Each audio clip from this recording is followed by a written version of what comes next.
Wisbit. Said live online under the category Once Human, the uptime begins. Wisebot. Welcome to my channel.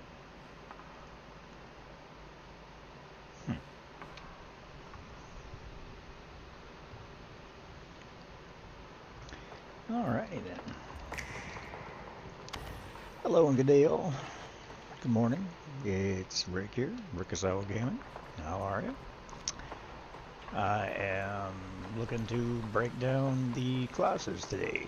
So this is where we're starting at. I have 5 different characters all fully developed. We have 3 different categories: Beastmaster, Chef, and Gardener. And there are quick quirks, perks, and little tricks to each one that make it a little bit of knowledge, makes it easier to manage and coordinate your ability and knowledge to function with them. So, getting right into it, this character is my Beastmaster. I have 5 characters on this server, and they are basically all enhancing each other, doing various things to make it so that we have all of the perks and capabilities to make it simpler to play the game. That's basically the gist of it. Now, all characters can raise animals. You get special abilities as a Beastmaster, and it gives you different functionalities. So it's just a matter of your playstyle, what you do, how you do it, to determine what is the best fit for you. Now, basically, anybody, any character can raise animals, breed them, and basically, make them have babies and develop certain characteristics and do what they got to do. But when it comes down to the functionality of it, capturing them and seeing what their stats are and everything else becomes much simpler with a Beastmaster. Beastmaster can and is capable of speaking to the various animals. You can walk up to a wild animal, a domestic animal, pretty much any animal in the game, and just look at what their stats are. So you can see what their class is, what their overall rating is, what their capabilities are, and basically go from there. It's quite lucrative. You can also use 3 of them at once as actual battle partners for you. So you basically have your own little army of animals in conjunction with your deviant. Say you're using a lunar wolf or just a regular, a regular deviated wolf type thing. It becomes basically a deadly team, which can be used for multiple options. It just depends on what your purpose is. You could develop different animals for different requirements, because certain ones, they all have very different characteristics, and that's just something that comes in handy to be aware of. There's so many different animal types. They have different ratings, different abilities. Starfall Inversion, Docile 3, Docile, literally they have different classes, different levels. So if it's a 1, 2, or a 3 class, it just means that they usually have 10, 20, or 30% capability is a good way to break it down. But it's just a matter of preference. So when you're looking at something, when you're looking in here, you can see what they are. But if you want to have a closer look, then you literally can bring them into your backpack and hit your Y button. If you're on a PC, you'll have to figure out which button is on a mobile. I'm not on a mobile. But this will basically show you a closer look. And it tells you Docile 3 is it increases taming speed by 50%. So they tame and 50% faster. Quality meat 3, it's a high chance that the meat obtained from killing animals will be rare or prestige, otherwise known as, or legendary, which means it literally does not go bad, and just has higher stats, higher capabilities. Meaty 3 literally means that they're going to get an increased amount of base yield from killing animals if they're in your if they're part of your team. It's not just this animal that's typically going to get a higher rating. It affects all animals that you basically kill. You just get a little bit more meat when you kill them if you have this animal in your livestock. Starfallen version 3, obviously this is a special category from the Starfallen version 1. I have bred these animals to have these fantastic stats, which is why they're all at level 3 and so forth. I've done a lot of breeding of animals across the seasons on multiple characters, and this is how you get high-level animals with all of these special requirements. Now, croc meat and this type of stuff is actually very good for power surge damage and so forth and so on. So all of these things come in handy. Starfallen version, basically when you slaughter this animal, it gives you a large amount of additional Starfall crocodile skin, which is used for making your armor. And when you make your armor with legendary Starfall type in version 3 croc skin, it will give you just higher capability. It's one of the best heat resistance for the Way of Winter or Endless Dream class of servers. So that's basically what it is. I mean, there's so many different variables to this game. This is basically what you're looking at. But now I just breed these ones type thing, and they all have the same stats. Because my male and females are all exactly the same, so when you breed them, they just create babies that have more and more and more crocodiles at the same high level. The difference is you can see that I have many youngling huts. And the reason for that is because you need empty ones to breed new ones. We've got wolves in this one, we have leopards in this one, we have bear, deer, leopards, foxes, and buffalo in this one because they're just my spares. Now typically when I breed them, I move them to different zones. So I have other characters that are in the same class or different classes, but they are all breeding animals. So this is basically what the difference is. When you're trying to move things, you'll find that you have better results if you move them from one zone to another, because if you're trying to breed animals, it's not in your best interest to use a couple of animals to create babies and then try to use the same babies with the same parents to make new babies. They don't breed as cleanly or as well because obviously it's not in their best interest to have babies with their own babies. But on the other side of the coin, it still works, it's just slower. If you move them and use them with different characters, it actually, I find it has better results. I don't know if there's really anything to the fact of it, but they always say in this game that they're trying to keep it as true to reality as possible. So in the reality of the real world, you don't want to breed your babies with your parents. It's just the way it is. It's not healthy. So basically that's what it's all about. They just move things from different zones. Now I have two different hives because we have too many people and too many characters and too many alts. So we have two different hives that we share, and that's how we get around the map. Now because I'm on my main, it's a little harder for me to move around because all of the alts are in a different hive. So we try to put people's bases close together so that we have the ability to move and get to our other characters' bases as needed.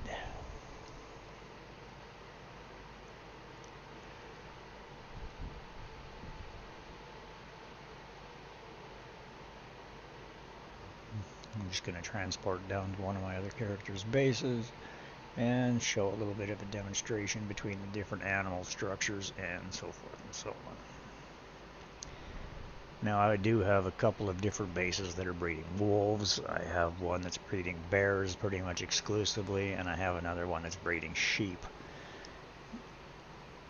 But I have changed them out as they've been needed. Like at the beginning of the season they were breeding crocodiles. Now and then they moved, and then one was breeding flamingos and one was breeding buffalo, and which I brought from Way of Winter, and so forth and so on. But now they've been moved to a different type of animal as needed as the season progresses. Basically I'm trying to develop enough hides for the hive, pardon me, Because depending on which scenario your armors are, you're better off to have different hides. That's not my wolf, it's a neighbor's wolf. And so is that one apparently, which is why oh, they're all the right. Never mind. I am on the wrong character, so I can't actually access them. Makes sense. Sorta, kinda. Needless to say, these are what you're looking at. We have flamingos, we have wolves, we have all sorts of deer. And there's buffalo and alligators and more flamingos and so forth and so on. But I was creating different variations, so I'm trying to get high-end wolves, and I'm trying to breed various ones all the way up to grade S class to make sure we have the best of the best. Now, there's definitely a large understanding of all of the different abilities that they have. Some of these abilities need to be trained. Other abilities, once they're trained, they will transfer complete to a new animal.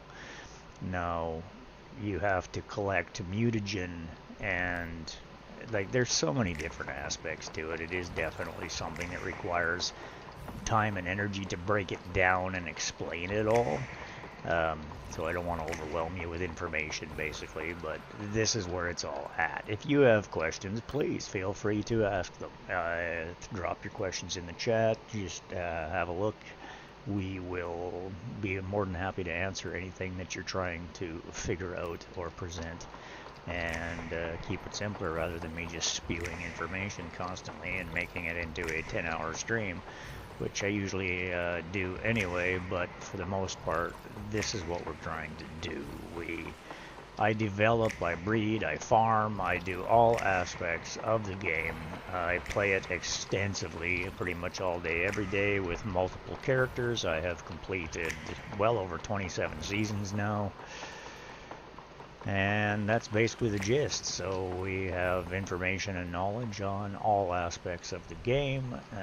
Building your building and your construction stuff, anti-gravity, the different variations, the Visional Wheel, PvP, PvE, Beastmaster, Chef, Gardener, all the different aspects of the game, and how to basically accomplish the goals that you're trying to goal and end up with trying to end up with the best results. Farming multiple levels. This is an open flat farm, basically extensively run, produces huge amounts of product. But this is the smaller of my two farms. My other one is literally double the size and produces triple the amount of goods, and they're all very, very efficient. But the other one is tied to an actual gardener class, so that makes a big difference in how they produce and what you produce, and the how you go about it and what your purposes are. Of course, as soon as I get back to the farm type thing, they start to harvest. They seem to hold. Once you start emptying the actual bins, then they just start hammering things out, because typically they get to a point where they're full and they can't hold anymore. So once you start emptying them, they start cutting things back very quickly, and it's better to just wait and let them finish what they're doing rather than just repeatedly emptying them. But using grow shrooms, which is what these are, and buzzy bees, which helps with the deviated product. But this farm is actually built in a polluted zone, so it helps with the actual generation of deviated product as it is anyway. So that's basically what we're looking at. Now, if you look after just collecting that, you can see that we have tomatoes, cucumbers, coneflower. These are deviated products. We have wheat, we have beets, we have blueberries, pumpkin, corn. There's some potatoes in there, and then deviated versions of pretty much everything, mushrooms, so forth and so on. Now, all of these foods have different variations, different requirements, different purposes, and that's just the way that it all functions. You want to make sure you put your seeds back in storage in the same location. every time you grow something, it produces a certain level of seeds, and you want to make sure that you keep regenerating these things. Now we can get into all the different aspects you can make as a person that's growing. You can make fertilizer. It just depends on how you're doing it, because you can unlock the mimetics and control it that way. As a Beastmaster, you can unlock the mimetics typically on any character and raise animals. But if you're a Beastmaster, you get the mimetics unlocked by default. You have the free unlock capability at the beginning of choosing the Beastmaster capability. Why they don't give you that same ability for gardeners and chefs is there's various reasons for it type thing, but that's basically the big bonus of Beastmaster when you're looking at your mimetic screen. And by default, these three right here, you would have to unlock them in any other character to be able to raise and breed animals. In the process of doing so, it makes it so that you can make food and things that are various and designed for feeding of animals. Now, when you're a Beastmaster, these things are automatically unlocked for you. It actually gives you 3 unlock coupon thingies type thing in your inventory. You just click on them and it unlocks them. Now, these are the ones that are required to make fertilizers if you want to grow plants and so forth and so on. Now, it also unlocks additional things like compost bins, the making of fertilizer, planter boxes, grow lights, and these type of options. You still have to even if you're a gardener, you still have to unlock those by normal means. If you're a chef, you still have to unlock all of the dishes and the integrated kitchens and all of this stuff and so forth and so on. But as a chef, it does give you a free stove that you can use anywhere, and you can literally call it up and take it out of your pack and put it out in the wilderness anywhere you want and use it. But to make high-end dishes and so forth and so on, you still, the built-in ones, that is, you still have to unlock the mimetics. But as a chef, you can go into the secondary capability and make special foods. So all 3 classes work together extensively. The Beastmaster and the Gardener provide ingredients for the chef. The chef can make special foods to enhance the capabilities of all 3 classes. And that's basically the gist of how this all works.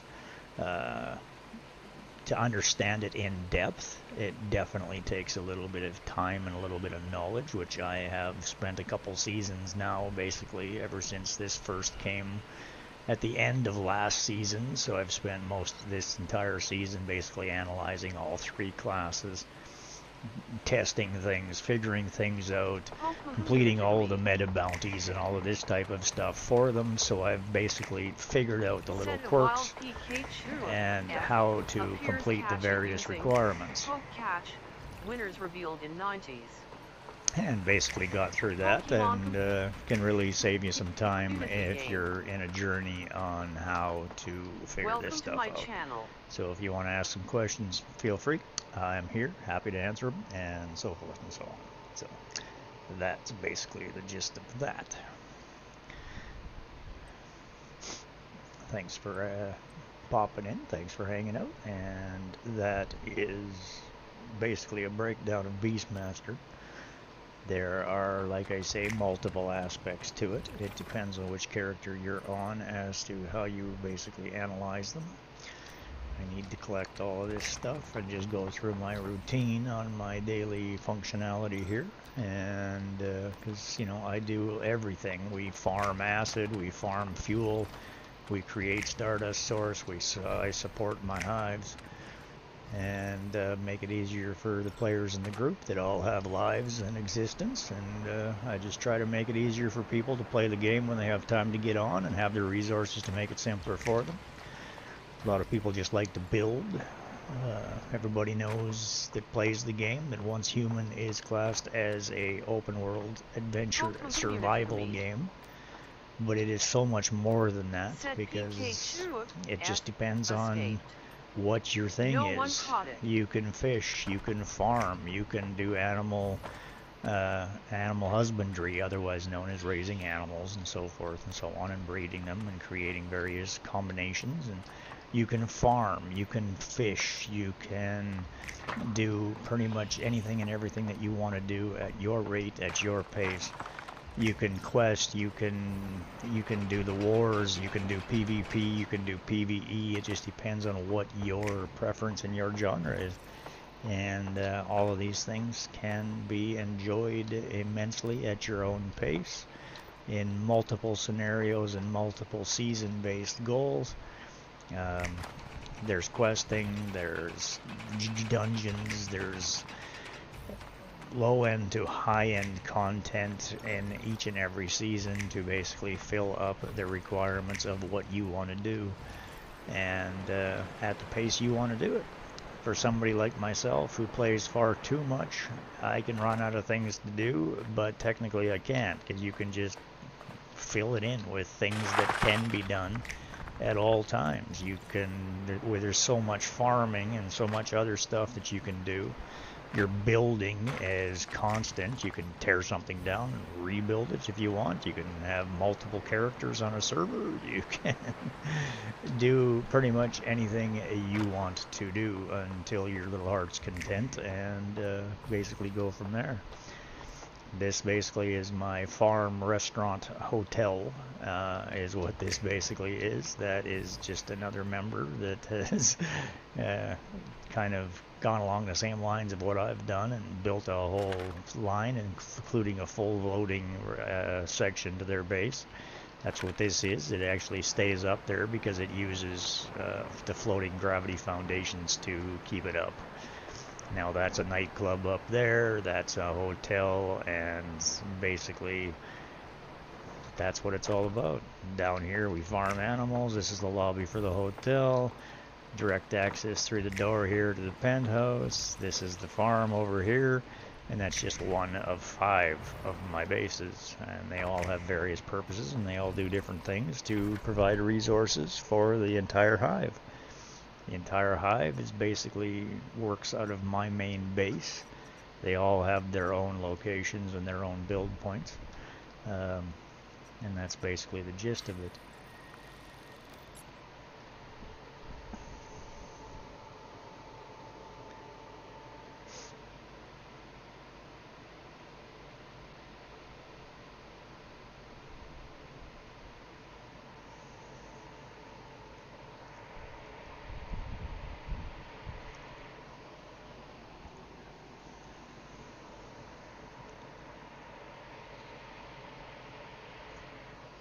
And the idea is to pop back to my base, drop the resources that are required, drop the resources that I've just picked up, get them into their bins, store them, and then switch characters to my other characters and figure out what's the next step. I basically have to go through, crossbreed all my animals, figure out who's ready to breed and who's ready to harvest, and so forth and so on, and just basically go from there. I have 8 fridges because it takes a lot to store all of this stuff.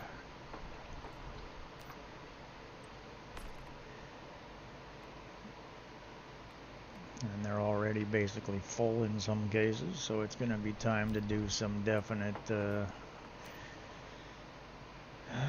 going to have to do some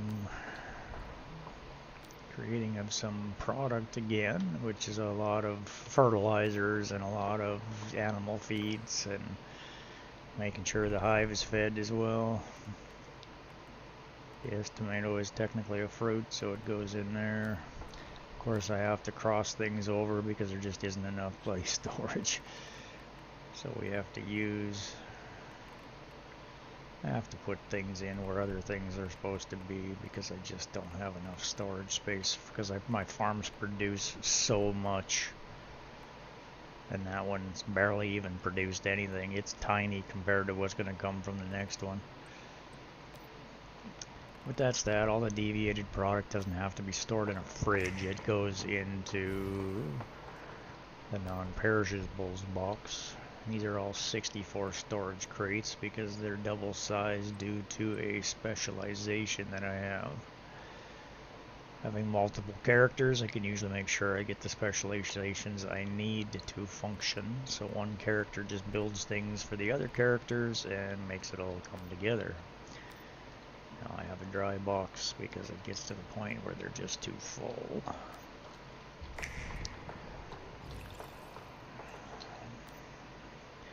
Make sure we have food for me, and got corn ale to keep me from getting polluted, and so forth and so on. Collect all the various. I'm too heavy right now because I have so much polluted water and other stuff on me that I just need to go drop it where it has to go. Because this is the production right here. This is the acid farm, which brings the polluted water, all comes in here, and then it all gets converted to acid. These tanks get filled daily, basically, from the resources from our other teammates. So we just put half of it in there, put the rest of it in there.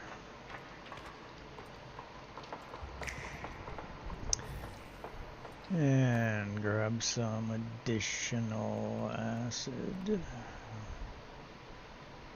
Impure acid is right there, but we have more just in case. I'll grab it, and then we'll grab more of the purified water just to make sure we can fill. You're only allowed 10 connections per item, so I have 11 brewing barrels and what is it, 9 quad purifiers. So 4 are doing purified water and 4 are doing impure acid. So it takes 10 purified water and 10 impure acid to make 1 purified acid.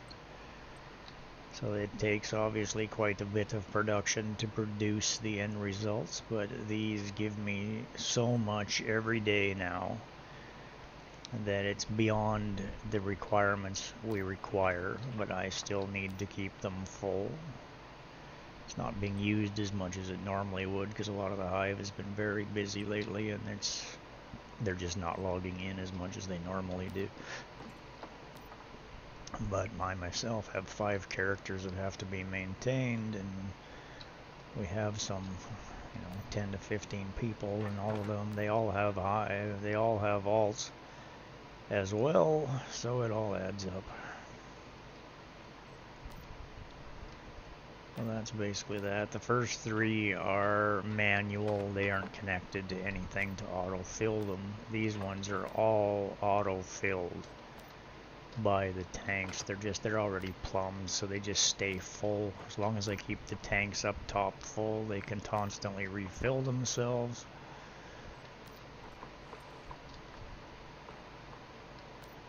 So that's why you see that they're full and they're producing, since I checked these, like basically, 5-6 hours ago, they've already created 163 each.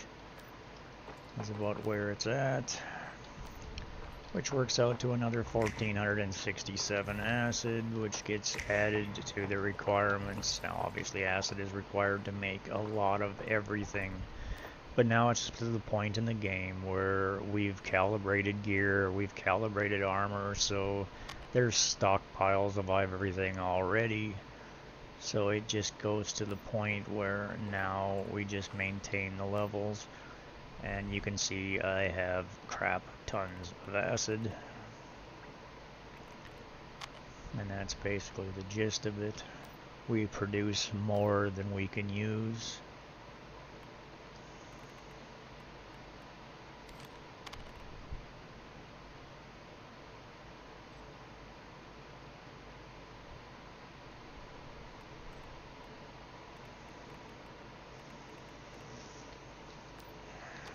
I make everything for everybody, so they have potions and they have everything that they need to make the gameplay easier for them. We like to do nightmare dungeons and stuff when they do log on and get things done. Most of them just want to make sure they get their season marks and get their completions Whereas I've been well beyond that for days and weeks already. I have completed all 5 characters, are completely maxed out. They've done everything that they need to do. And I just basically spend my days creating content, is basically the gist of it, and go from there. Potions, we have stockpiles of all the potions and everything else, plenty of corn ale to keep us from getting polluted, and so forth and so on. As you can see, there is plenty of resources. There's tools for everybody to use in case they need them. Just make sure we continuously make more vehicle drills, fishing, solar, double perk solar drills, all sorts of mining stuff. Normally there would be healing hands and all sorts of other stuff, but a lot of it is just already on my person, or it's being used by various characters, or I just haven't made new ones yet because they've been utilized because they have a 2-week. A lot of them only have 2-week lifespan, so some of them just have to be remade. And that's basically the gist of that. Now I gotta put the water back in the box because I got too much and it's too heavy. Same with the impure acid. Have more than I could use. So put it back in the box. Put the extra acid back in the box. The seeds go into this one that are on my person that came out of these deviation boxes.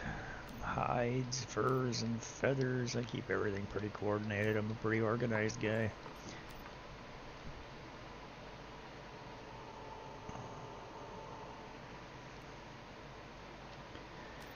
You know, try to make it simple for everybody.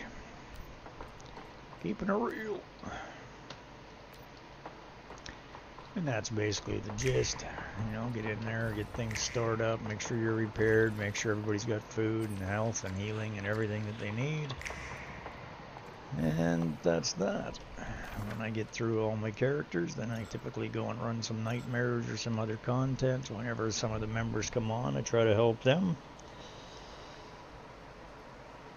get their goals and completions. I run people through nightmare dungeons and make sure that they can survive them and get through them, and so forth and so on. The rest of the time I pretty much just farm, play the game, play the various aspects, learn the ins and outs, decipher all of the how-tos, because I do this full time, and that's just the gist of it.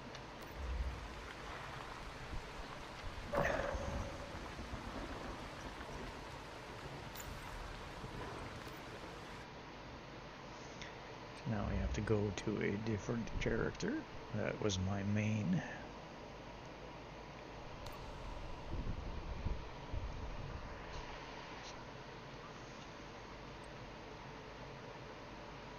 Pokemon Community. Said a wild Dolph appears catch it using Poke Catch. Winners revealed in 90s. This, of course, is my gardener, is what this one is, my 4th character.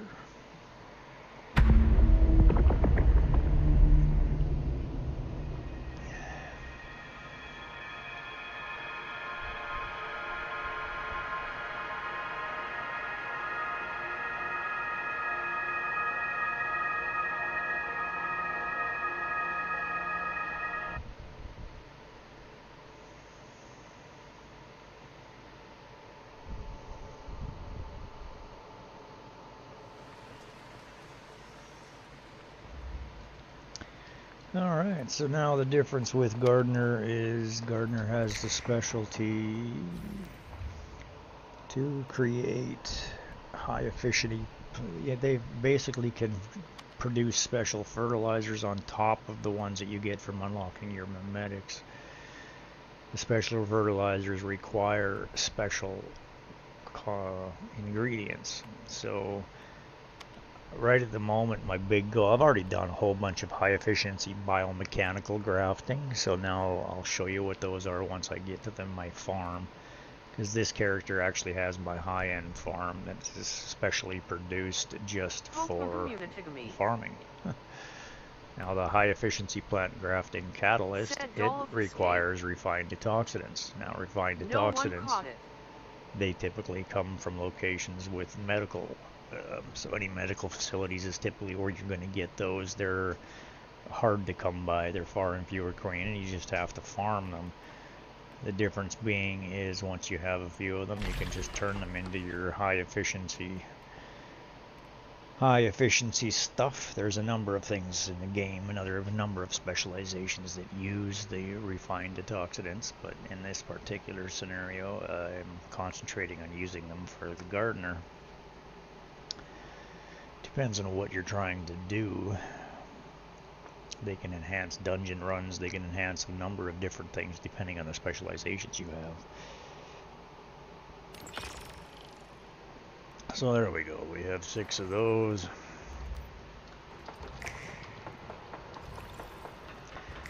Now I gotta go over here and make sure I have food for me. Which I always make sure that there is plenty of.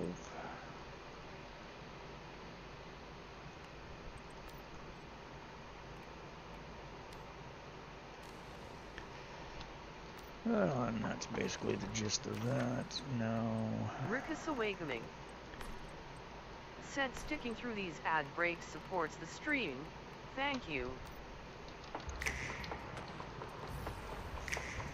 alright, so we've already dumped everything that we need to dump.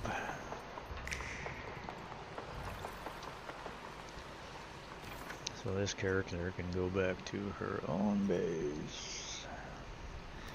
Now, of course, it's the same thing. She produces all sorts of animals. This is my bear farm, my fuel. It's a bear farm, a fuel farm, and a food farm. I kind of maximize the resources and utilize all of the power and make sure that everything is maxed for the most efficient production I can produce, because it's just the way I do things. Utilize all of the resources to the best of their ability to maximize the output and the results. So now, same thing, you got a bunch of bees and mushrooms that do the planting for me and try to help get the deviated product to make things more deviated and so forth and so on. This is a very efficient farm solution. It actually has 205 planters built in a very unique style with a unique technique. These are the biomechanical. So these ones, morphic biomechanicals, this one is wheat. So you can harvest that and it gives you deviated regular wheat and seeds. This one is saffron, same thing, seeds, deviated and regular product. Now obviously I had to make these. I had to generate them with special catalysts and so forth and so on. So that's what we do. Now we have a bunch of resources from them. These are the ones in the special round planters. The round planters are a new type thing, but they, when you're trying to complete the meta bounty and the specialty things, you need to use these round planters. It's the only way it works. If I tried for most of the season to complete a specific bounty and I just couldn't get it to function, so I ended up having to do it with these ones and managed to complete and get what needs to be done. Now, these are the special planters on the side. That's bellflower, it's already planted. That's wheat, that's more bellflower, that's mushroom. This one's already wheat, so we'll use wheat. So now what I want to do is I want to plant corn. I want to plant corn wheat. I'm trying to develop some corn wheat seeds. I've made 5 or 6 of these successfully already, but I haven't got a single seed out of it, so I am still working on that. So I want to make sure that I have the required resources on me. So I need to go over here and get breeding boost. Breeding boost is going to produce some more seeds, is what it focuses on. Now I'm trying to create a biomechanical part morphic, which is basically a wish chest. So you take one of those parts that you have there, and this is the other plant grafting catalyst that I have. Then I've just created the 6 new ones, so those are the ones that I need to use anyway. But I want to take the spare, and I want to also make sure I have some purified water on me. And we already have access to the seeds. Now the difference being is that these little planter suckers, they tend to take over things very quickly. This one's already wheat, so it's already done with what we need it to do. So I just hit the H button for grafting. I hit corn.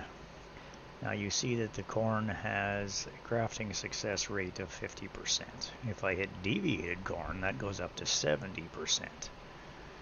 So we will hit deviated corn because it gives us a higher chance of success. Because right at the moment, all we're doing is creating corn wheat, is what we want to create. So it already has a 70% chance, but now when I go back in here, it's going to have high efficiency plant grafting catalyst. You can only use 3 of these per plant. Now if I use one of those, it's going to take it up to 84% success rate. You don't need to waste these. The resources, the refined detoxidants, are so hard to come by. You get so few of them that you don't want to waste them. So the difference being is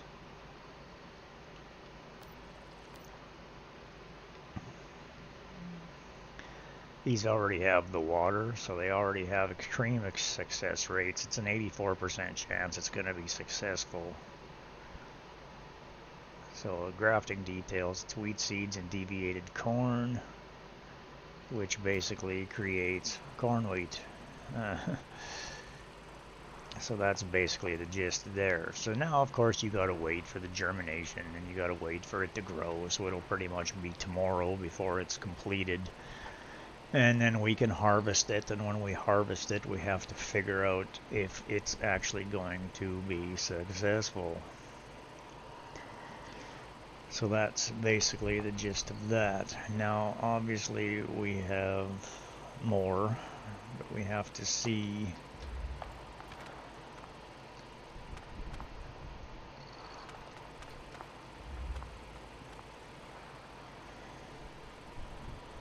what's actually in these other ones.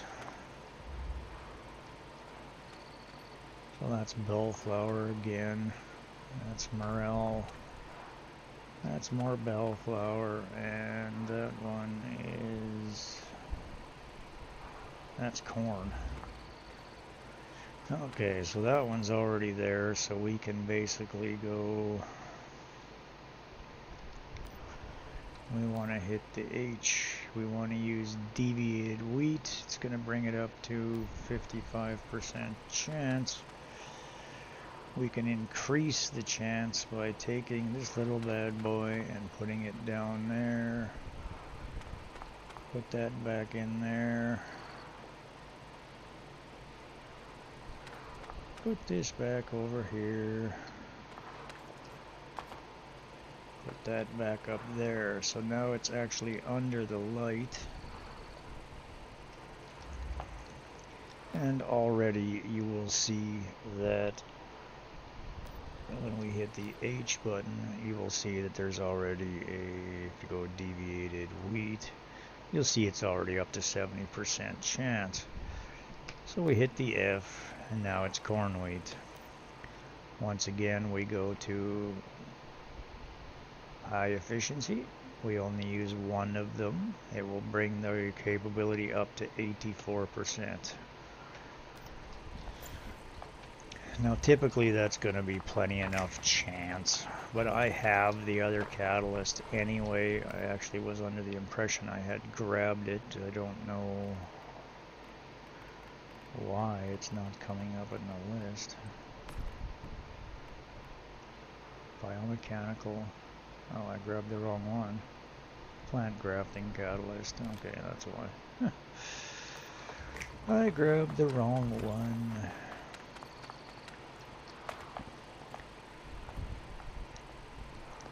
Okay, so that's basically that. We have the corn wheat. So once again, we can just hit that. We can hit more of the plant grafting catalyst. We can add another 2 and it'll bring it right up to 97% success rate.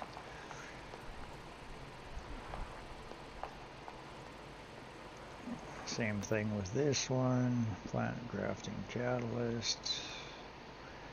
Hit another 2, hits it up to 97% success rate. And those will be exceptional. Now the dealio is what we actually want to make sure. I want to make as many as I can. So I've got 6 of the special things, so I want to produce 6 of them. So the idea is I need to take this out of here.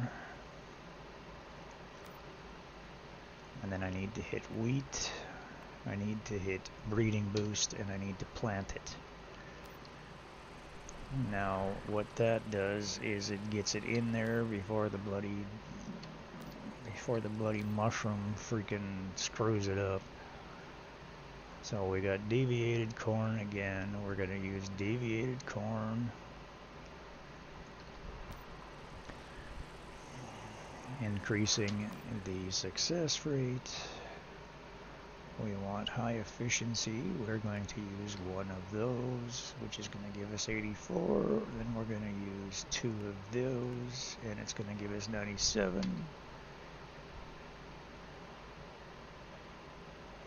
And the water and irrigation are already in a good spot. So that's that. Corn, wheat. This one, we just get rid of it because it is... we got plenty of it, we just don't need it. So once again, we're going to put wheat. We're going to put... oh, Jesus, you damn mushroom.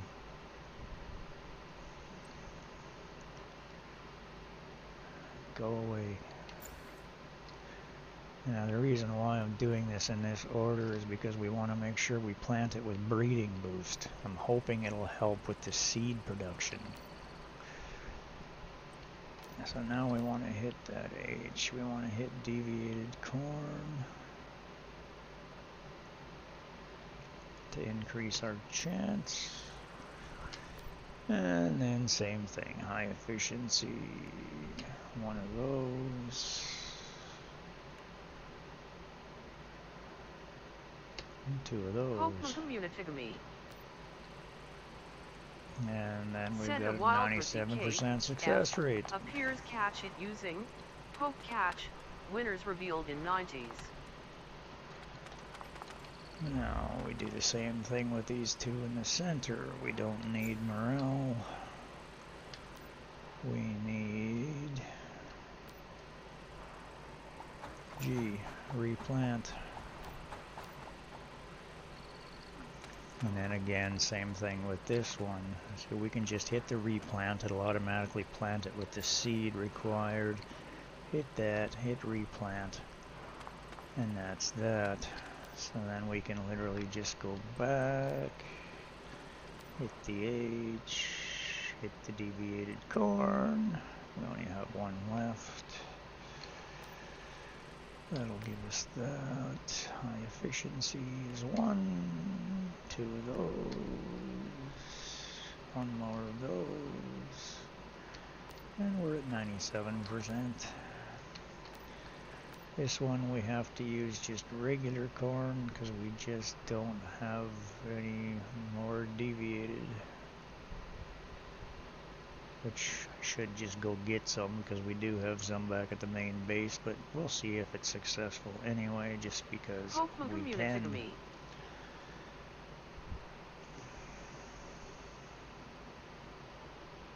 Cedric Kate, F, escaped. No one caught it.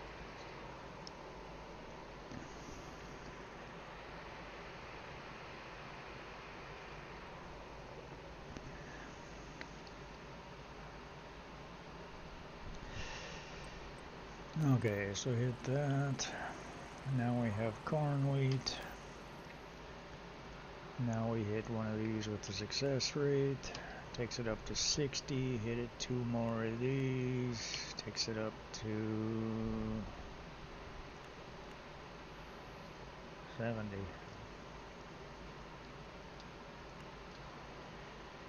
Yeah, usage limit. So that one's like at a 70% success rate, which is still probable anyway. I think the other stuff that I made was only 30% and it was successful, but I've definitely had some that were higher than that failed, so we will see. I just have to wait for it to get through and do what it's got to do. So now we'll collect all of this stuff. Should have collected this first. It would have given me some deviated corn right there. Dumbass.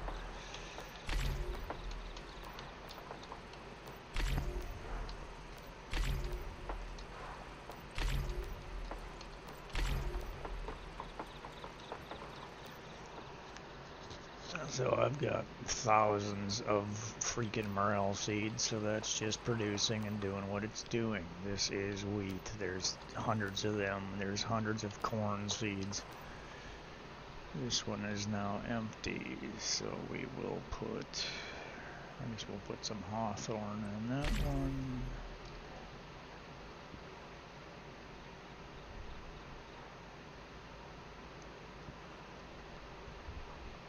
I'm out of yield boosters, so we'll have to make some more.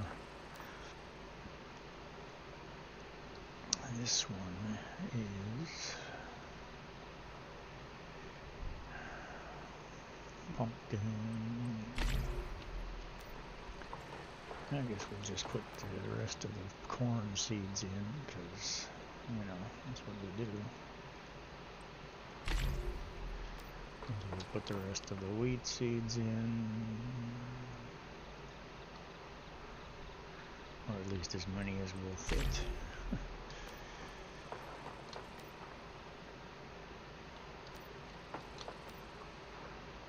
Saffron, bellflower. These are just things that make fertilizers and make herbal feeds for the animals.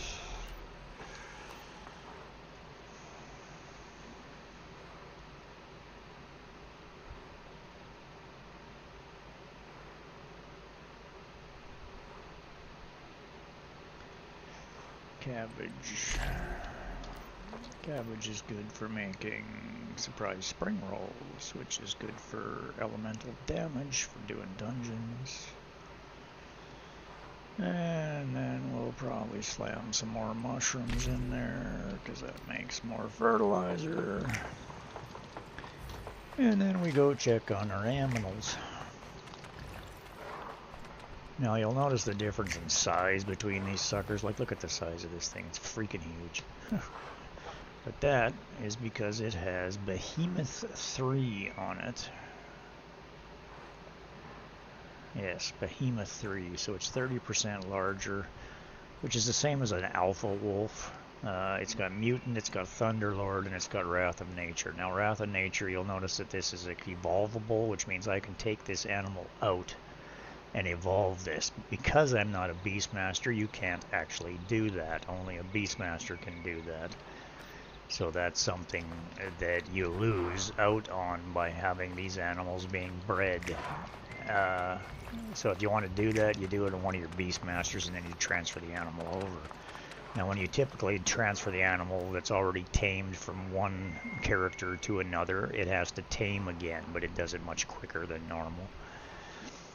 Once it's been tamed once, it tames much quicker the second time. So that's basically that. Now you'll notice that all of these have their breeding shut off, and it's because I like to be in control of what breeds with what. Because I've been very careful and very specific about what I'm trying to get for results when it comes to the ratings. Now this one's a honey hunter, so he's got honey hunter, he's got thick fur with thick fur, which is another evolvable thing, which gives him way better defense, damage reduction type thing when he's in battle. I have other ones that are actually up to level 3 with thick fur. Same thing, Behemoth 1, shared growth. I only just brought this bear in as another male for breeding because I needed to start the process of having animals that had the honey hunter, because I've been building combat bears, but now I want to build farming bears, because you can take bears out into the wild and they forage for you, and they basically find nuts and honey and various things, even materials, legendary items and so forth that they dig up underground. Same thing with all animals, the sheep, the wolves, they can all, basically leopards, they can all do it. It just depends on the stats they have. Some are more designed for combat, others are more designed for a farming type of aspect. So you basically breed them to have the abilities that you want. Now basically they can breed up to 7 times if they're a S class, 6 times if they're an A or a B, and 5 times if they're a C, unless they have one specialization perk that can actually give them more. But I haven't actually managed to get any more on any animals yet, but it is what it is. That's just basically the other. There's many different specializations since they brought the classes in. There's many abilities that they have. So this one's Behemoth 3, this one's Wrath of Nature 1, which is upgradable. That's Thunder Penetration. Now, when you have Mutant on an animal, it literally says if you kill this animal, it gives you some of the mutant pieces. Now you can take 10 of those, and a Beastmaster can turn them in to basic classes. So a Beastmaster can give an animal an actual class. So the one that's Thunderborn, okay, so I've been creating these Thunderborn classes. The Thunderborn, those are lords, that's a lord. That's penetration, so that's upgraded as well. That's penetration as well. That's penetration as well. So none of these actually have the Thunderborn on them. So that's basically what it is. It's just the class device that the Beastmaster creates is this thing. The Thunderbolt Mutagen is what you create. And it takes 10 of one thing, 10 of the mutagen, and 10 of another thing to create it. So you have to farm the mats, and then your Beastmaster creates it on a supply bench. And once you have that, you can give that ability to pretty much any animal. So you give that ability to any animal by, well, I guess I have to have it on my person. Pardon me. So if you take that and have it on your person, because the Beastmaster can make it, but anybody else can use it once you give it to them. So if you have another character, like say this one that is the Honey Hunter, so he's got, no, where's the Honey Hunter? This bear was the Honey Hunter. Yes. So he's got thick fur, Behemoth 1, and shared growth 1. So Honey Hunter is just raw, thick fur is upgradable, Behemoth 1 is fusible, shared growth is fusible.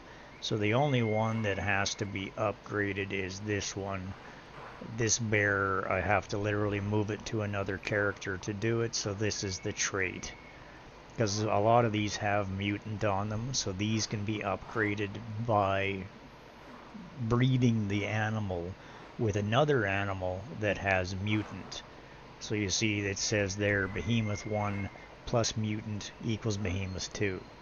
So same thing, shared growth 1 plus mutant equals shared growth 2. So it ends up being a higher level. Which means I'm going to take this one. So I want to go. Oh yeah, so there you go. You can't do it unless that's the point. You have to be Beastmaster to give them the ability. Because normally there's another setting right here that then you click on it and it brings up a menu that allows you, that shows you this, and then you can click on the mutagen and it gives you them the ability to do it. So yes, only my main one of my first, second, or third characters, they all have the ability. So that's why I basically have to leave this in the box here, so that if they come and I want to upgrade something, they can then upgrade it and give it the Thunderborn capability. Now Thunderborn literally means that when the animal attacks something, it does like 25% damage additional as electrical damage. When that basically happens, you'll see now this one, Thunderborn, Thunder Penetration, is another one that is, what's happened is that this bear had Thunderborn. He was then merged. Now you see there it has the actual stats. When he was merged, so he had Thunderborn was what he had. So he had Thunderborn on him. If you breed him with an animal that has mutant, it can become a Thunderlord or Thunder Penetration. Now Thunderlord is attacks deal 25% attack as bonus shock damage. That's the basic of Thunderborn. But it's doubled against enemies affected by Power Surge. That's Thunderborn. Also attacks generate chain lightning. That's the Lord part. That hits up to 5 enemies, dealing 50% attack as shock damage. So the Lord part adds that capability. If it converts to penetration, it becomes the animal roars. That's a battle cry. So when they're in battle, they actually roar. And when they do that, the battle cry gains an additional plus 8% shock damage effect. So I suspect that it's on top of this, the default, but it doesn't say it. So I don't know if they've lost this ability. It's weird. It's not complete. So I presume that this is on top of this base stat, but I do not know for sure because it doesn't say it. So there's no way to know. But you wouldn't think, I mean, it's becoming something more. So you would think that it would be on top of it. They just go from 20, I think they go from 25% damage up to 33% damage is what actually happens. Which then doubles if they're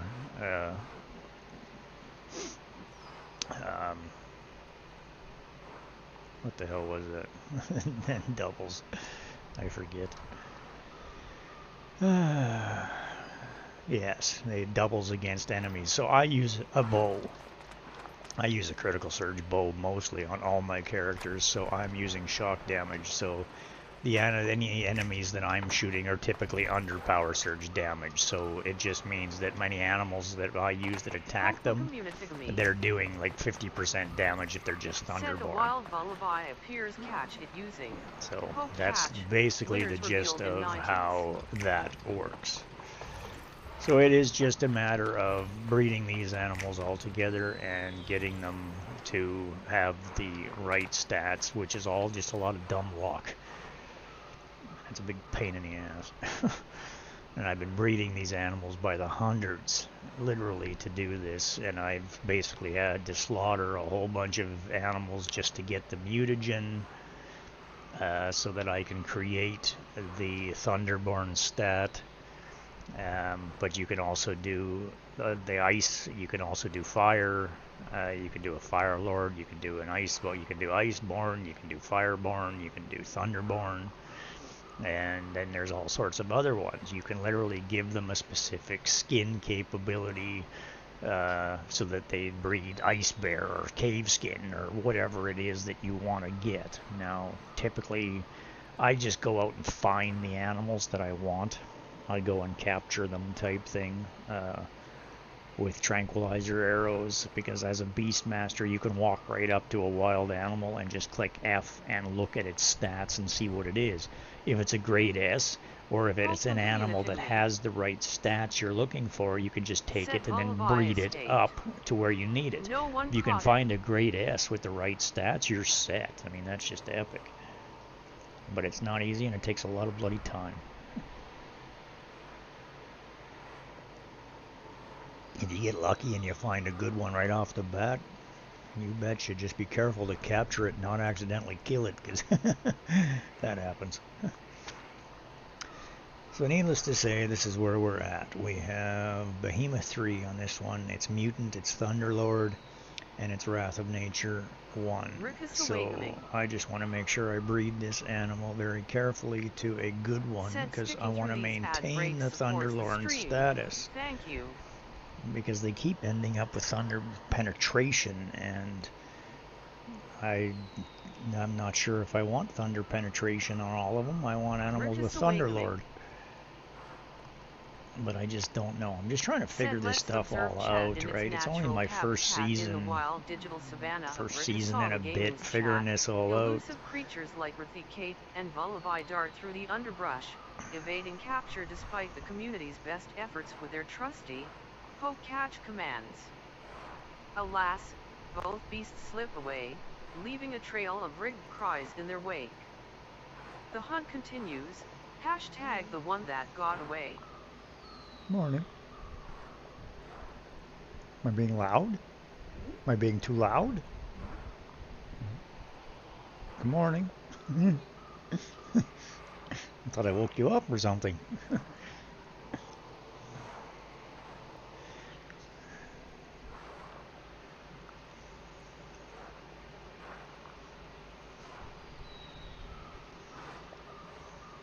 Anyway, so got a good morning from behind me. Threw me out of my train of thought here.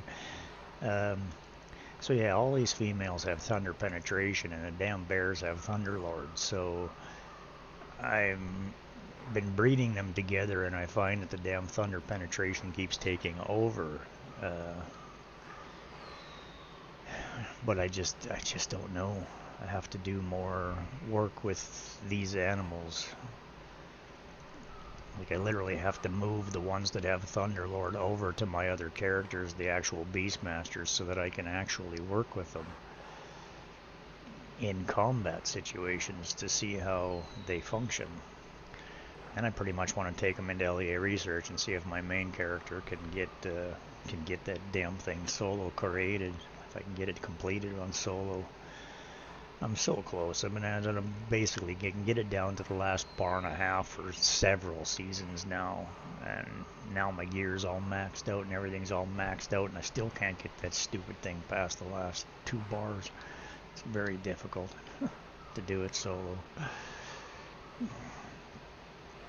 But I'm trying to get my achievement and find one of my final trophies, because I've got just about every other one. Okay, so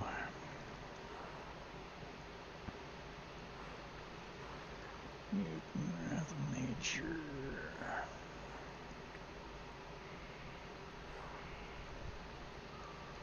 Meaty. I don't want stupid meaty. I want those ones to be. I want those stats to be wiped out. Is what I would prefer. So this guy is the one that's actually doing what he's doing. So he's Behemoth 3, Mutant, and Thunderlord, and then Wrath of Nature 1. This girl is Relentless Combat, Thunder Penetration, Wrath of Nature, and Mutant. So I guess we'll try her.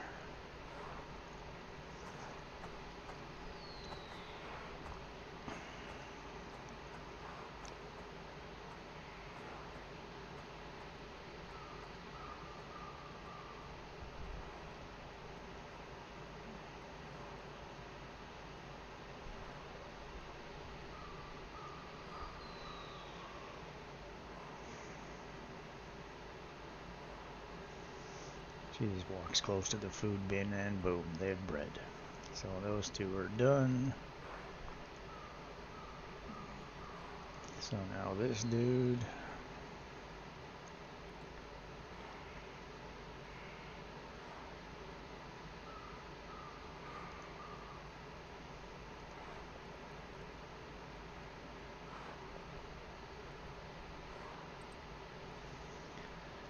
I'll probably breed with, what are you, Nature, Mutant Thunder, Relentless Combat. I'll do you.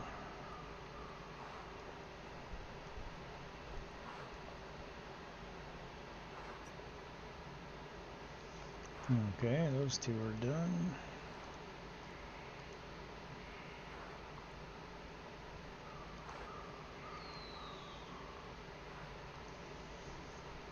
Now this one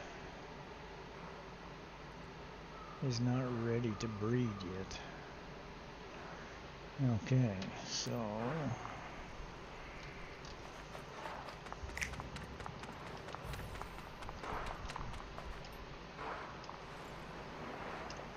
bouncy bouncy. Now then we have to see what we got. Mutant Thunderlord, Wrath of Nature 1 and Meaty 2. Yeah.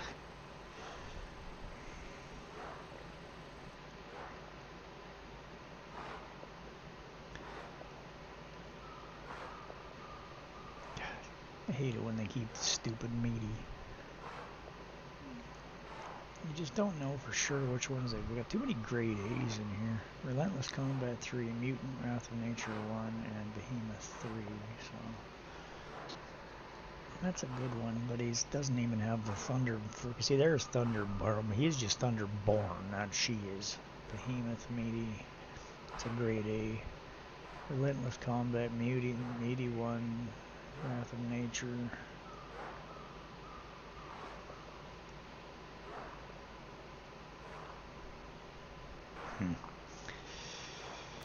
It's hard to get him to have all of the stats you want. I'm trying to have a master animal. But that's the gist of it. You just have to keep breeding until you get lucky and they end up with the stats that you're truly after.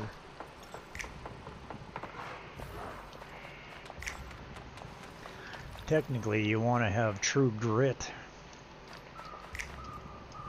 I'm trying to get something up to true grit 3.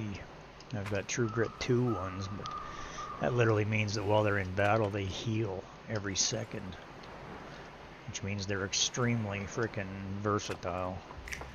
I got True Grit 2. True Grit 1 is 4% per second. True Grit 2 is 6. And True Grit 3, I think, is 8. Might actually be 10.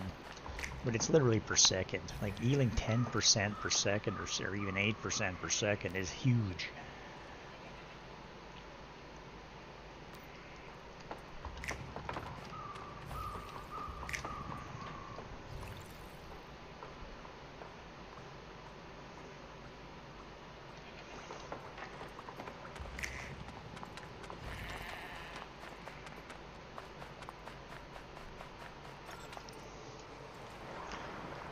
So that's basically the gist of that. Now, this is a very, very functional farm. It literally operates with, because I'm a gardener, this one device sitting on the roof. God damn gravity. This one device sitting on the roof is literally providing the perfect sun. It's like basically having solar lights, but it literally does one light, provides the light perfectly for whatever you set it at for this entire stack. And then the others, this one irrigation thing in the middle. The one irrigation thing in the middle is watering everything. Runs through the foundations basically, and it waters everything. By this exact layout, it has the perfect circle that provides the coverage to make sure that it is all taken care of. God, it's a pain in the ass to try to get into these places when you got gravity on. Oh, cut that shit out.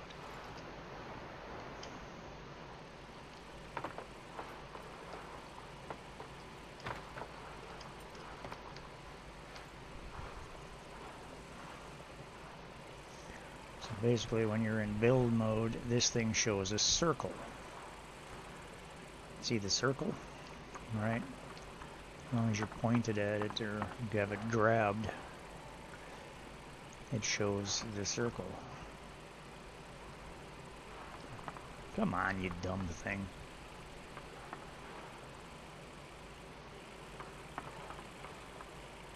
There we go. So the circle shows that basically as long as the planter boxes are within the zone of the white line, at least partially, it will get the water requirement that you have this thing set to. Well, I have it set to typically to, it's usually 70% is what I should have it at. Usually the light is 80 and the water is 70. It gives you the most universal coverage for all crop types. It's a little low for some and a little high for others type thing, but it's the most universal to make it. Once these things are biomechanical, you can put them anywhere. They don't seem to need water or light anymore, period.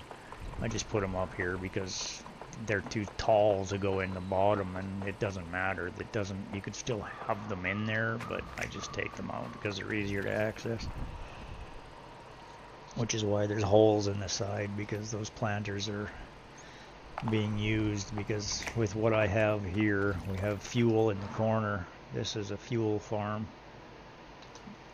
It's generating portable fuel because I have the specialization to convert star trace ore and portable fuel to Stardust source,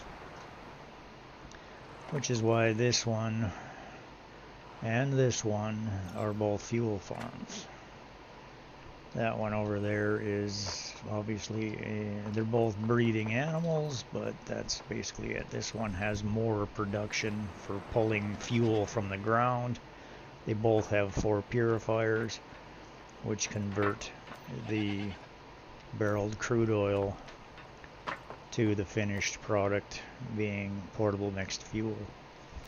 And when you mix the portable fixed fuel with Stardust source, it becomes, or with portable mixed fuel with Star Trace ore, I should say, it becomes Stardust source. But you need the specializations to do it.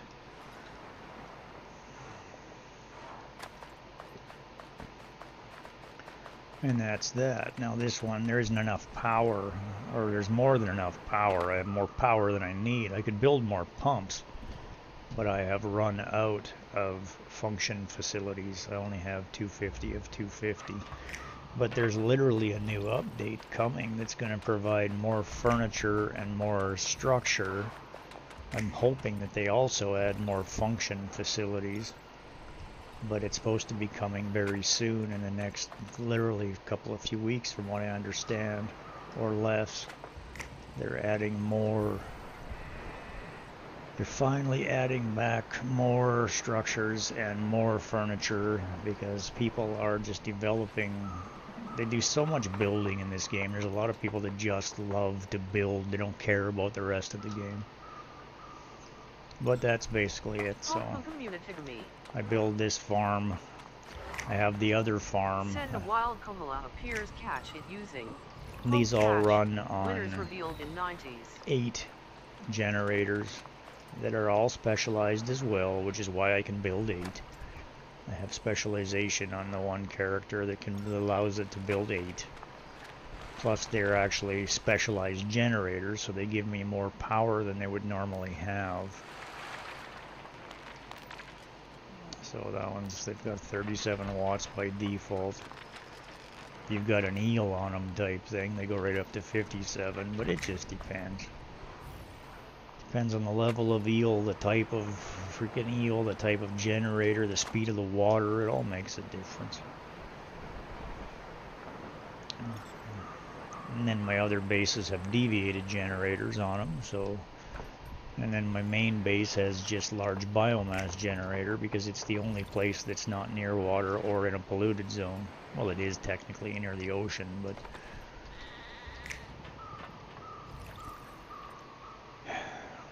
that's just basically the gist of how we built it. So that's that. And that's what you do. So this is basically a fuel farm, acid farm on the main base, fuel farm on this one over here, 2 food farms. All 5 of my bases take care of animals and raise 6 animals. No one caught it. They're actually supposed to be increasing the amount of animals that you can put on a farm in the near future as well. They're basically taking it so they want to make it so that you can have a bloody ranch if you want to. But we'll see where that actually goes and when.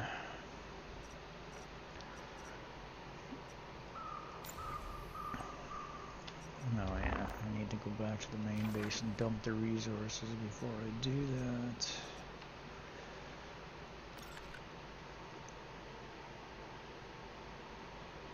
Now I click on that one because it's next door to my main base, but they're in the same hive as me so that I can get where I need to go quickly. Of course, that particular friend and hive mate hasn't logged in for over a week, so their bases have disappeared. Which is why there's nothing here where there would normally be a couple of bases. I'll grab the Star Trace ore on the way by. And then that's just the gist of it. This is my main base, where all of the production happens. Like pretty much everybody in the hive just comes here, builds their armor, does their stuff, drops resources. We all share resources. But for the most part, I do most of the gathering and so forth and so on, and figure everything out and construct everything and handle all of the logistics. I'm the overachiever.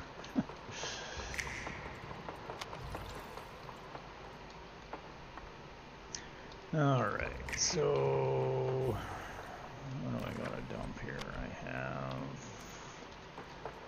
probably got fuel I gotta dump. No, because I grabbed all that earlier. So that's that, but I got a bunch more bloody food. Oh shit, I forgot to drop the seeds. So those will go in there. Forgot to drop the biomechanicals. So that'll go in there. Plant grafting catalyst. This will go in here. Stardust source, Star Trace ore, that goes in there. And now I'm going to run into a problem where I can't store all this.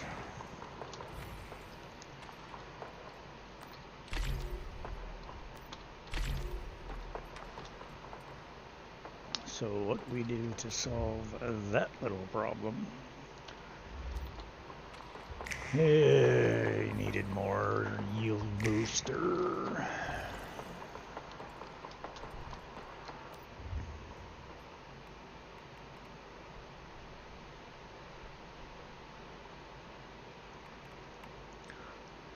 And we have a crap ton of resources to build with. So we will make that. This is why I have multiple benches, because they have different perks, but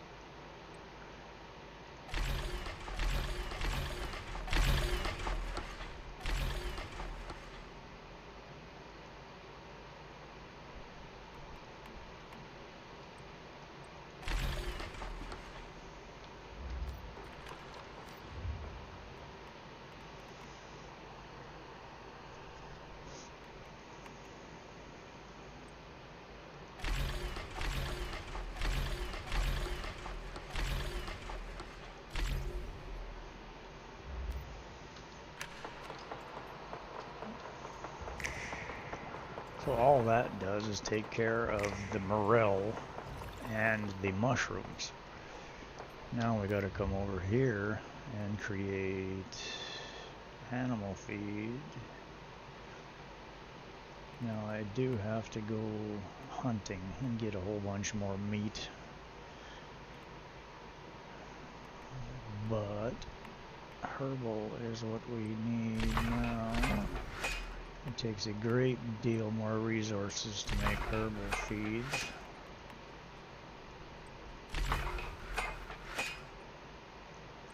Hence the reason I grow so much food.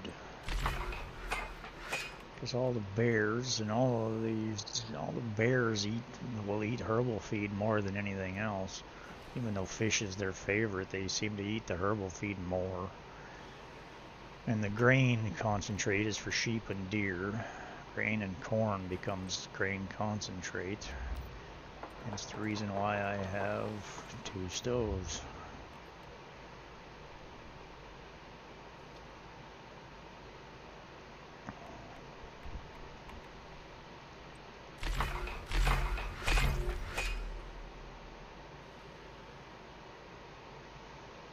And look at that, all of that is only 2 stacks. Not even quite 2 stacks. And then the rest of this stuff, the body enhancement feeds, is made from deviated morels and deviated saffrons and so forth and so on. But in the process of all of this, you also have legendary foods that you can build that also use the deviated materials and enhance that kind of stuff. We already have huge stockpiles of corn ale and malt ale and so forth and so on, so that's the gist of all of that.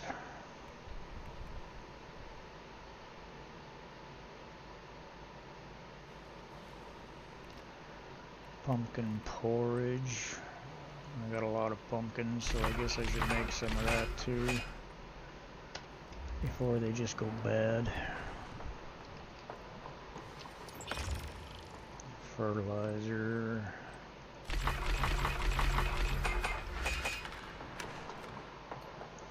And yes, I have 2 Chephosauruses. One's a Berserkosaurus, and one's the blue one. Hey, Pop. How are you, girl? OMG, friend. How are you? I have missed you so much. I kind of missed you too. Guess what? Oh, did you get a job? Talk-a-dop. Welcome to my channel. Huh? Fingers crossed. Did you get a job that makes you all happy? Said I got a job. Oh, look at that. So proud of you. Huh? Awesome. Congratulations, girl. Oh, hey, Ramius. Huh? Jeez, I didn't even notice you were on there, too. Yeah, everybody's been busy, Ramius. Girls have been extremely busy. Pop-a-dop works like 5 jobs.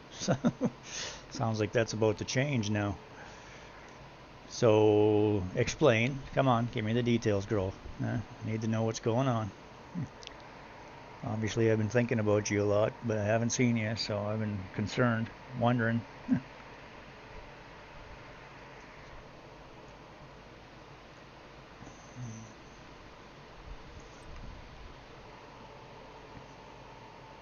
Talk-a-dop. Said I will be working with special needs kids. Full-time job with benefits. I quit all 3 of my other jobs yesterday. That is absolutely awesome. So you get to go from working 6 days a week to just 5? Or is it like 4 days? Or something like that, which would be even better.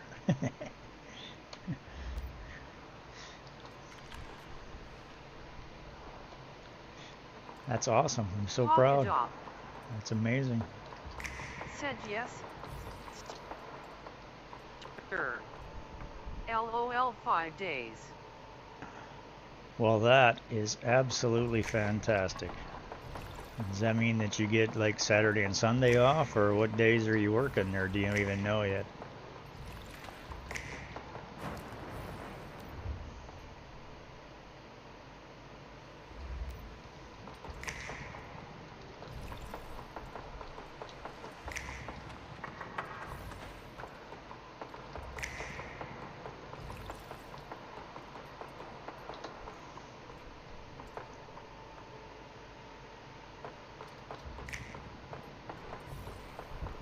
Goddamn delay.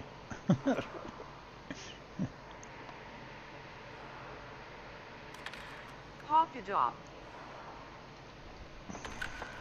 Said it's at an elementary school. Oh, so Grades 2 to 5. sweet. It will be Monday, Friday. Well, that's very cool. Does that mean you get to play on weekends again and hang out with me?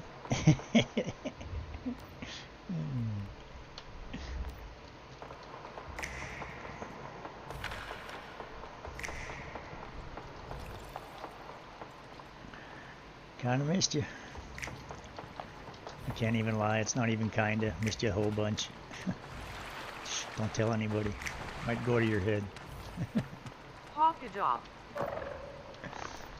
Said I will do my best. It's all good. You do what you. I'm just glad you're not working 6 days of work anymore. Social life begin. I bet. You've been working your ass off. It's ridiculous.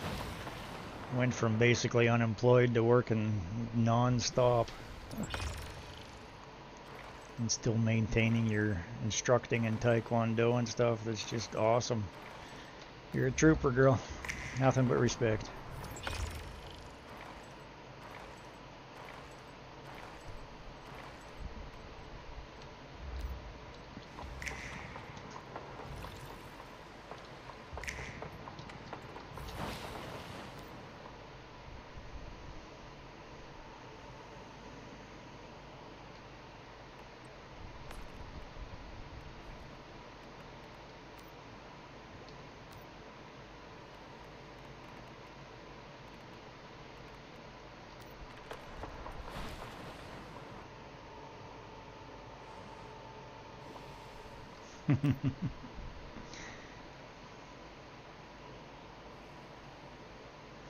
School started back up. Yeah, that's what happens.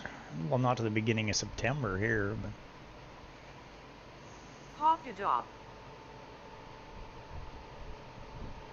Said I told all my jobs that I was starting at my new job next week. I'm not sure yet if that's the case, lol. I would imagine my that last shift though is Sunday. Would imagine that they're all very disappointed to lose you.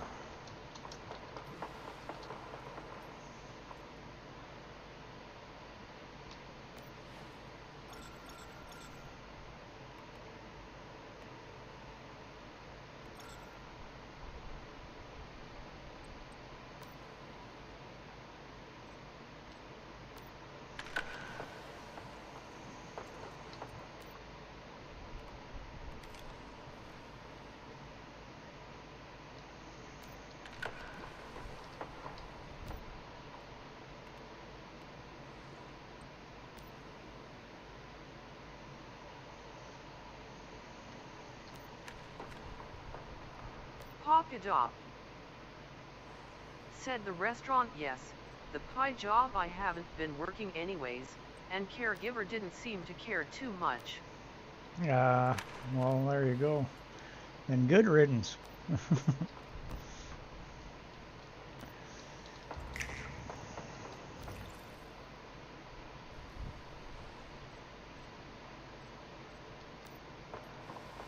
Pokemon community. Said a wild Panzich appears catch it using Poke Catch, winners revealed in 90s.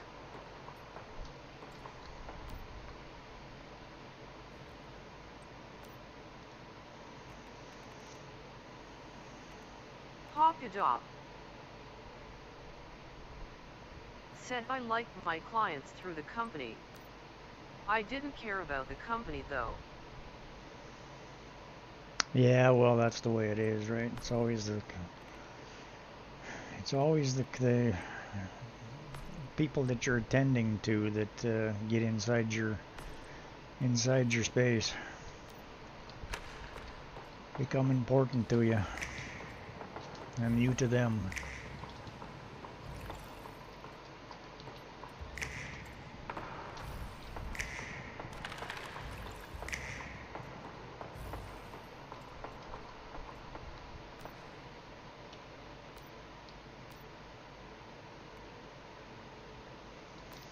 Well, I'm glad to hear the joy in your AI voice.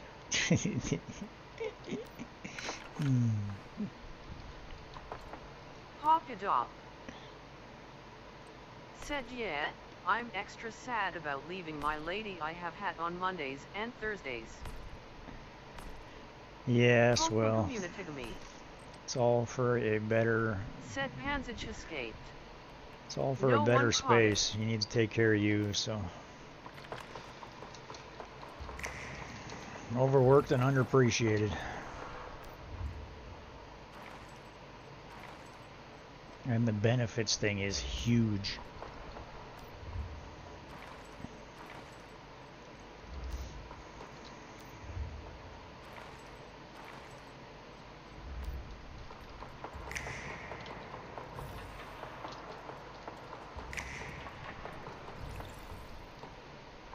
Pocket up. Said I know, right? Yeah, that's an important one. Said sticking through these ad breaks supports the stream. Thank you.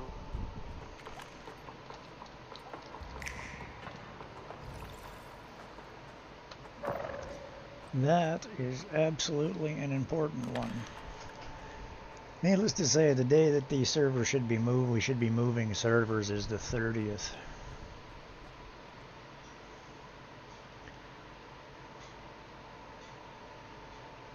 Saturday the 30th.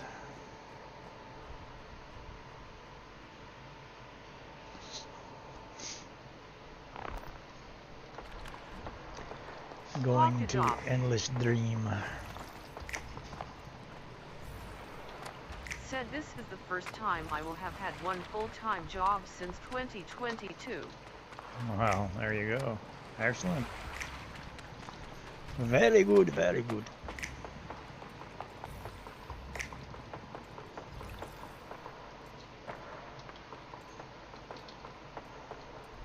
Claude Ramius Ward. Welcome to my channel. Claude Ramius Ward. Said yeah, guess the girls are really busy. Wow. He typed that a long time ago. Jesus.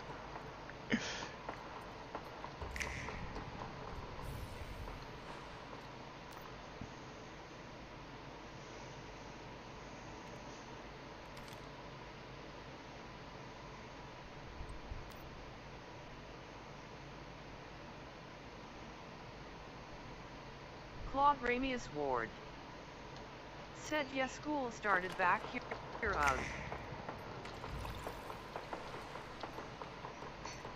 Well, it only took a week for YouTube to catch up on that. I mean, you literally typed that like freaking 10 minutes ago at least.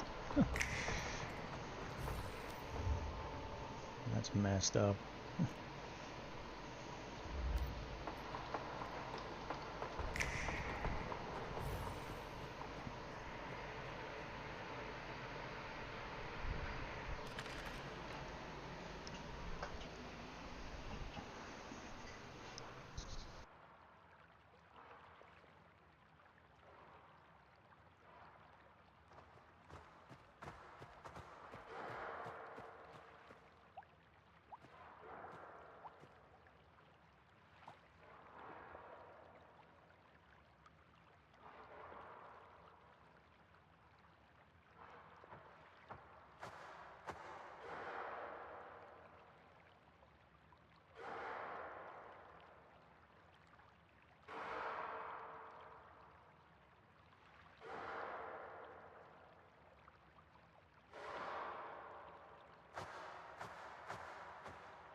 Alright, get me a fresh coffee.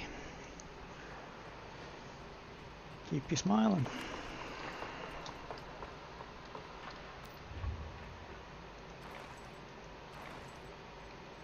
Yeah, it takes a long time to develop fertilizer.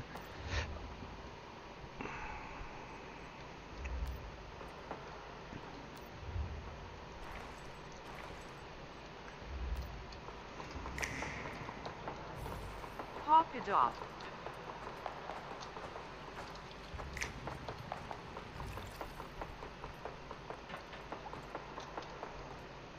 Said I'm heading out to work and such. Much love to ya. Alright, back Have a at you, great girl. day. Keep smiling. Hugs and kisses and all that fun stuff. Enjoy. Don't do anything I wouldn't do. Of course, that leaves you really wide open because there ain't nothing I wouldn't do, so you know that. It's all good. Keeping it real. Chowder for nowder.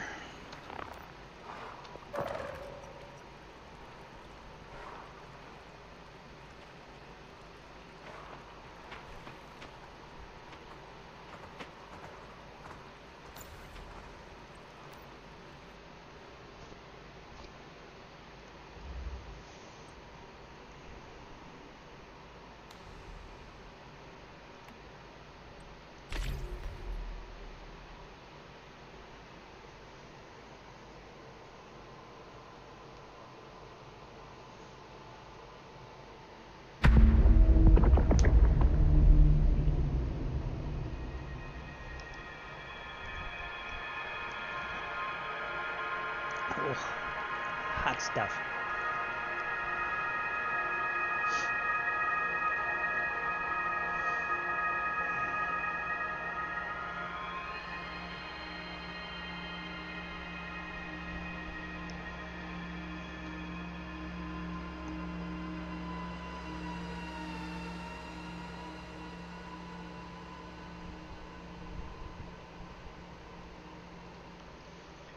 No, that's what Amy is up to today. Oh, I see. Amber, yeah. Sorry. Huh. I actually watched some TV with my parents for a change.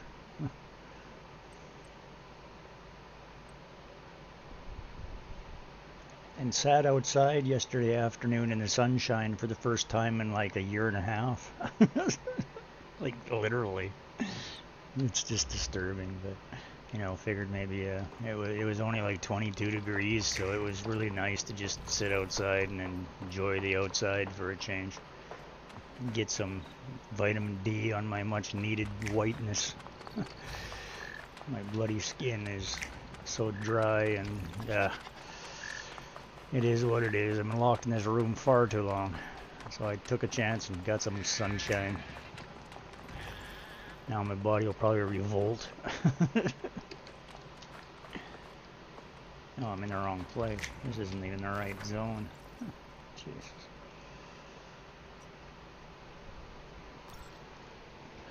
Wrong base.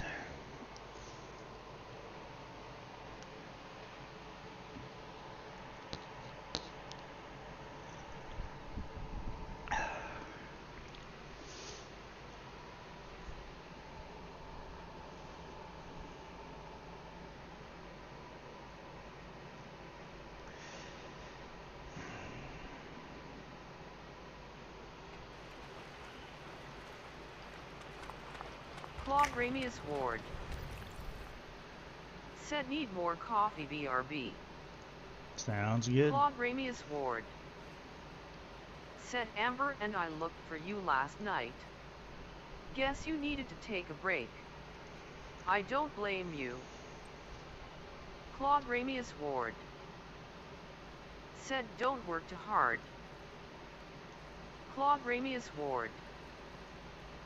Said just waking up. I know you our folks really enjoyed the family time.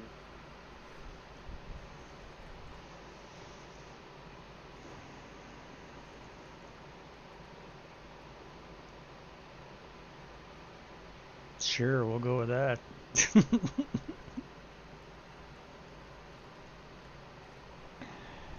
Yeah, figured it was too soon for these ones to breed. I just did these guys last night.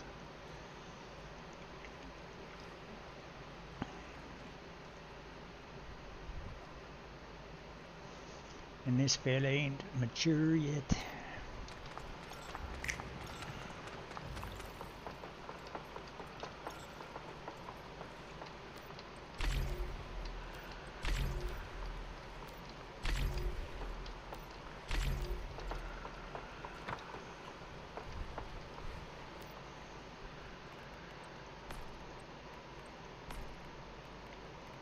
Wow, how the hell do you collect 67 deer hide but no meat? That makes no sense. You collect 67 deer hide and 15 rabbit meat. That makes a lot of sense. Freaking ridiculous. 27 rabbit fur, 4 wolf skins, freaking deer hide. Huh. Said my room has blackout curtains, so it's forever night in my room, LOL. Yeah, my room doesn't have curtains. It doesn't have windows. It doesn't have outside doors.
Oh, well, you're out of resources.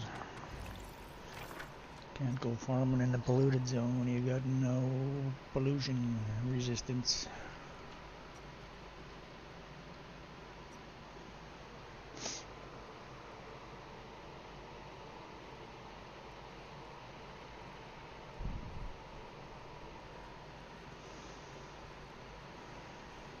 Pokemon Community.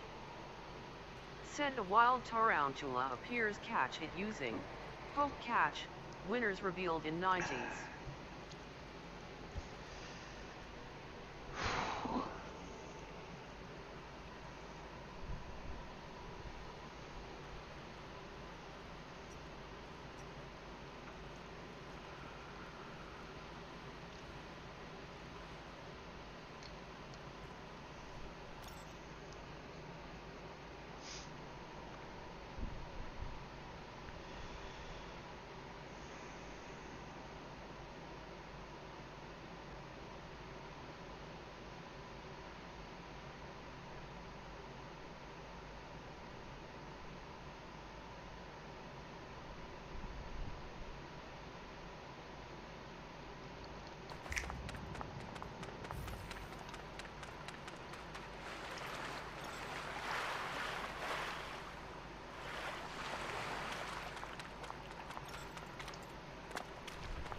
Pokemon Community. Said tarantula escaped. No one caught it.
yeah, it's 260, isn't it? Jeez.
Jesus, I hate that.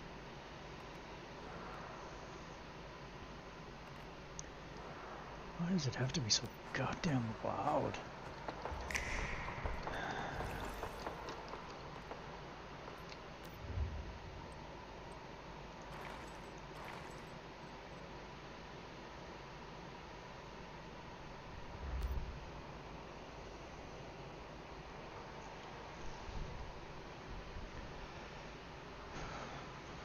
Come on, hurry up.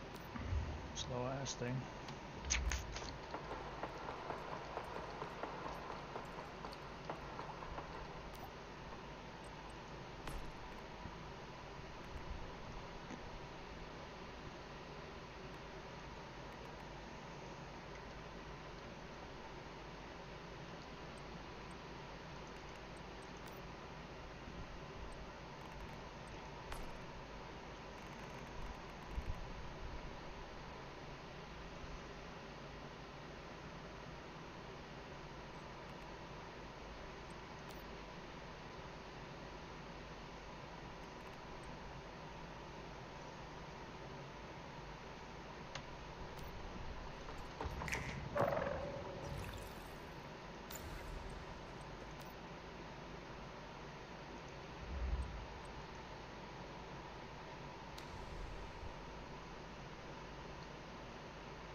Alrighty then.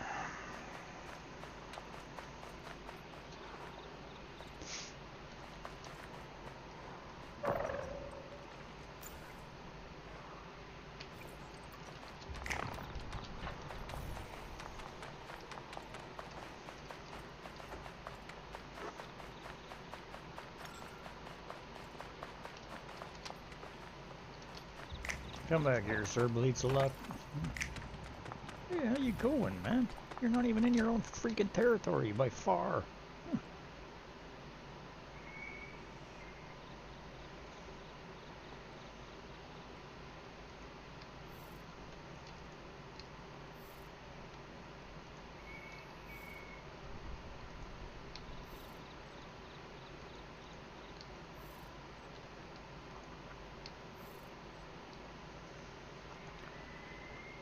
Alrighty then.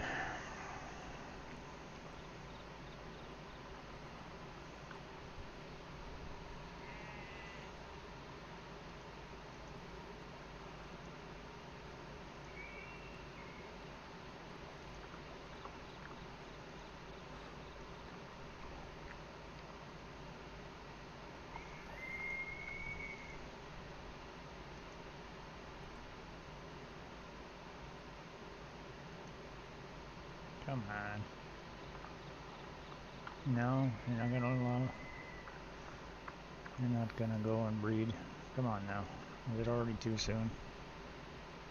Jesus. Pain in the ass. Okay, fine.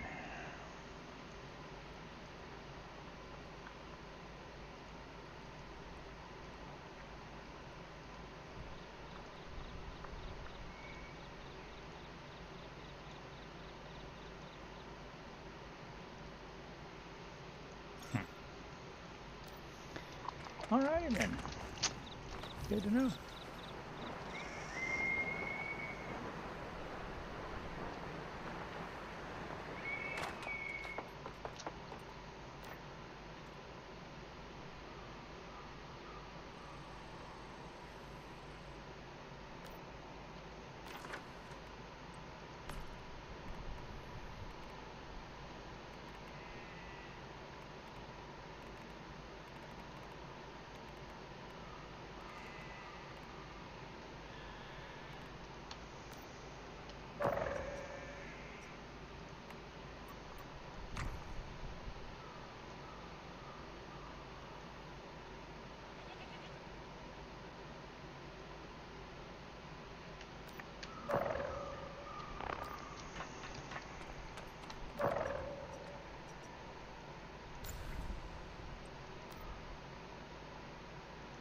Pokemon Community.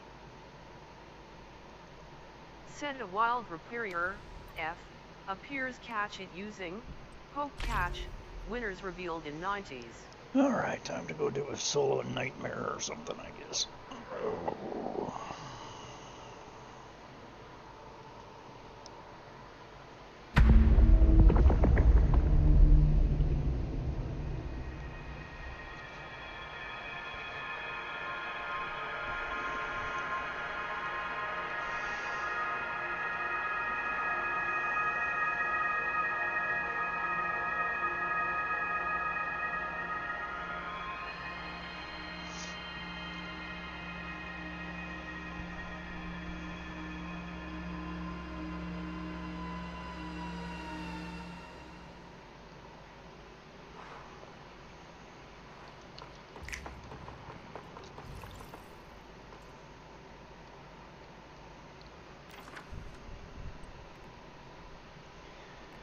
Okay, they're good for 6 hours. I still got 8 of them. I got plenty of activators. I have good adrenaline. I got arrows. Pokemon Community. Said Rhyperior, F, escaped. No one caught it. Let's go check on the wildlife.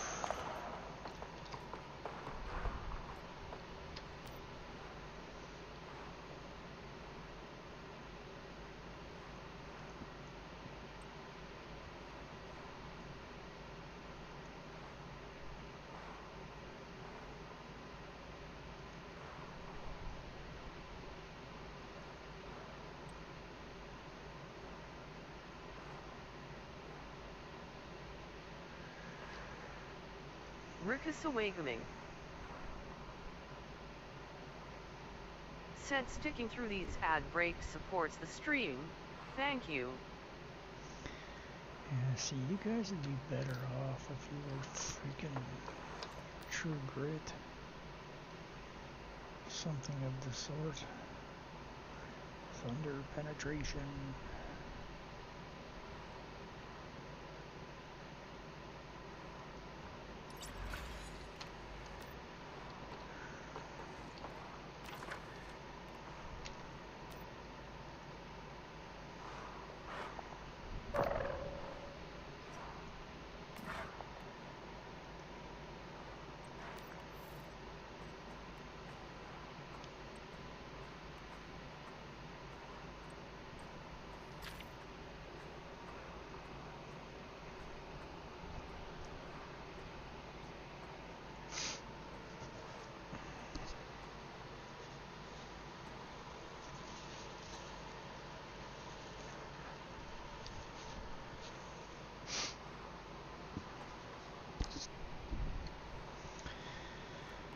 Alrighty then.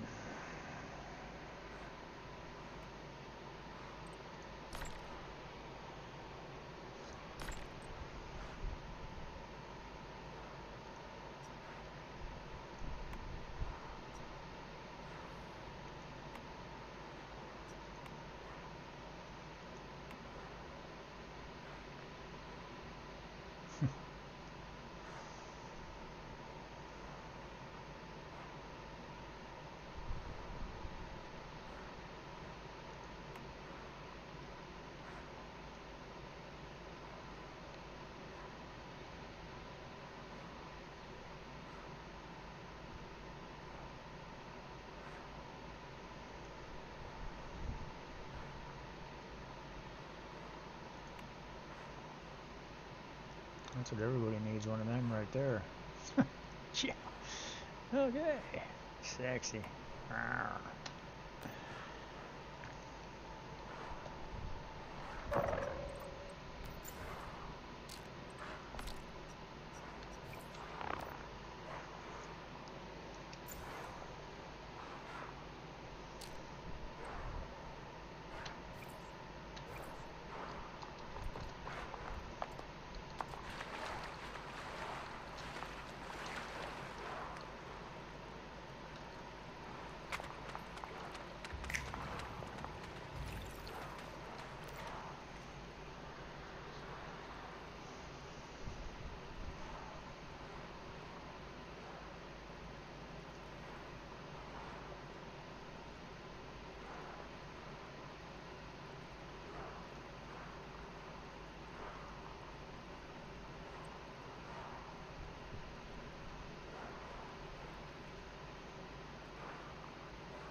the hell?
Are you invisible?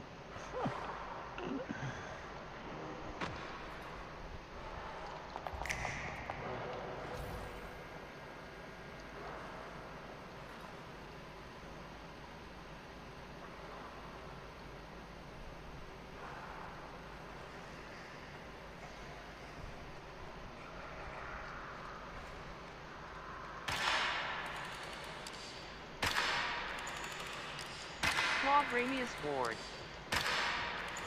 said, I have that happen all the time. Try to hit an arrow leave and it not take. Have to hit it again.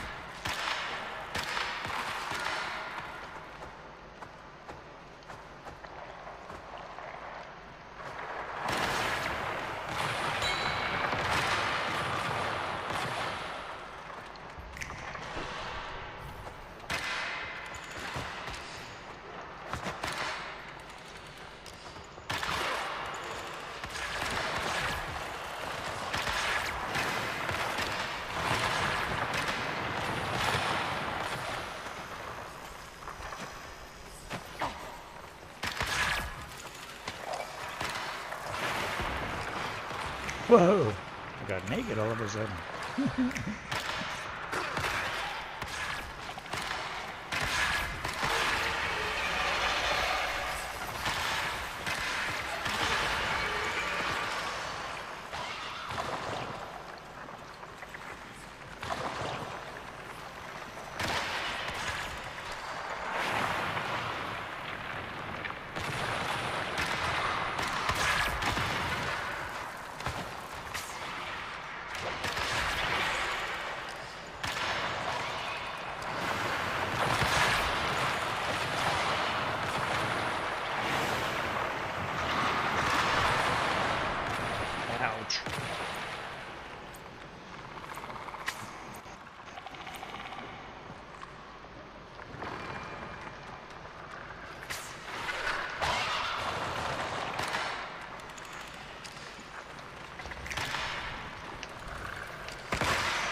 Said a wild Porygon appears catch is missing. Hope catch. Winners revealed in 90s.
Get out of the damn way.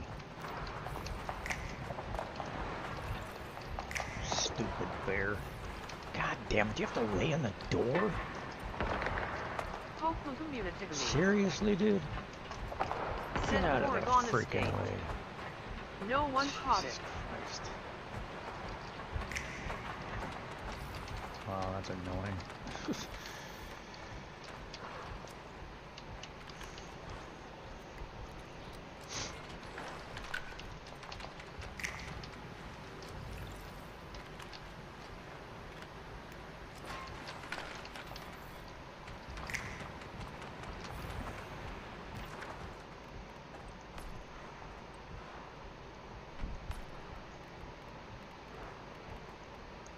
Oh good, I did get a fire trap mutagen.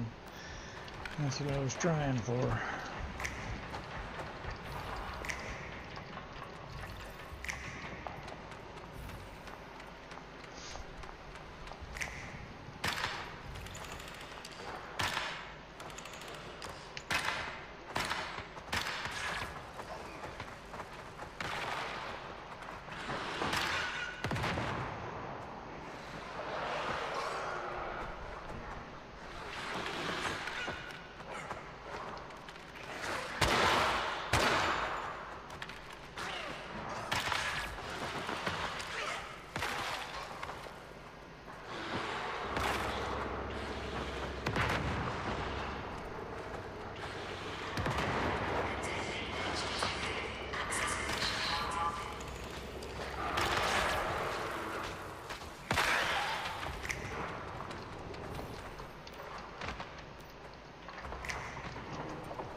Alright, move your fat ass.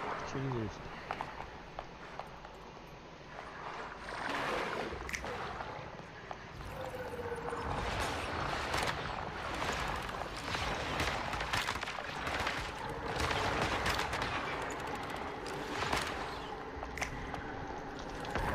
Come back here, you chicken shit.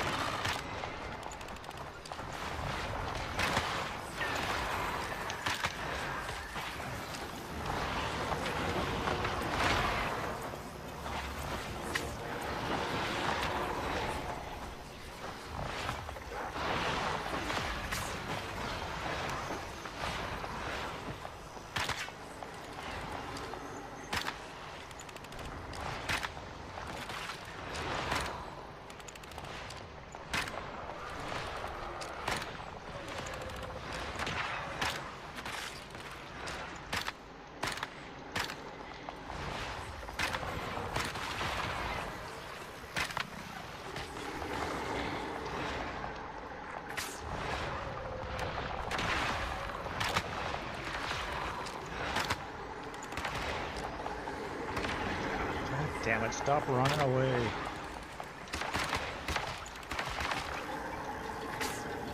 Oh shit. Just getting shit stomped.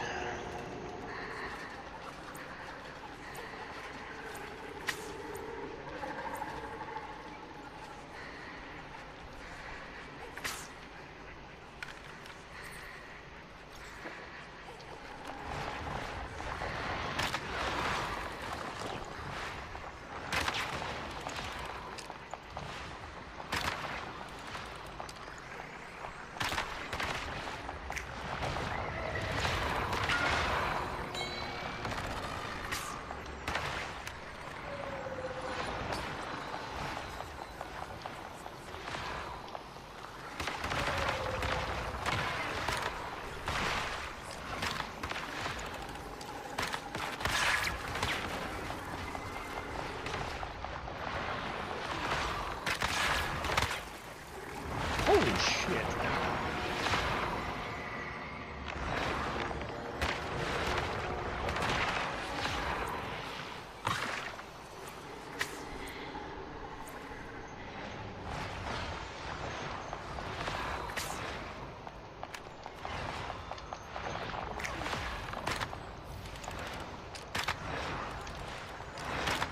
Holy shit, hold still. Damn it. Keep running away from me so I can't get inside your stupid shield. Pain in the ass.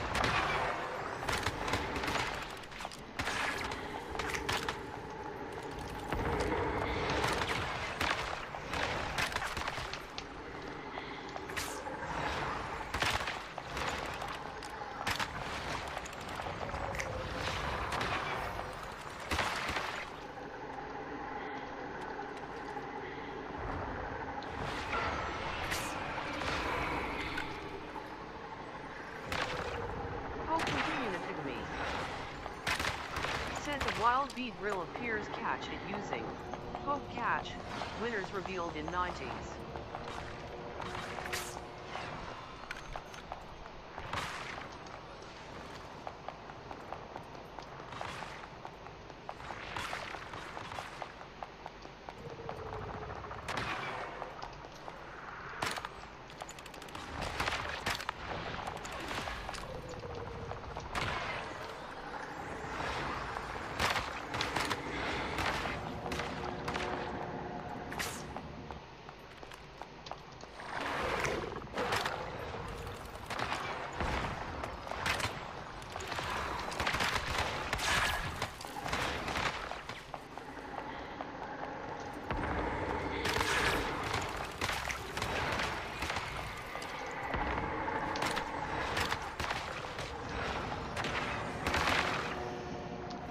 You're such a pain in my ass.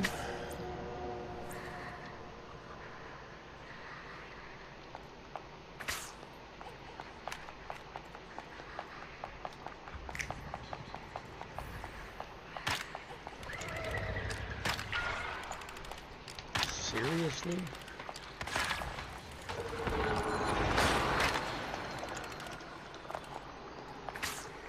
communicatively. Said beat real estate. No one caught it.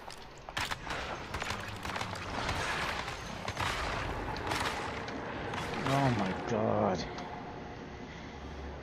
Oh, Christ.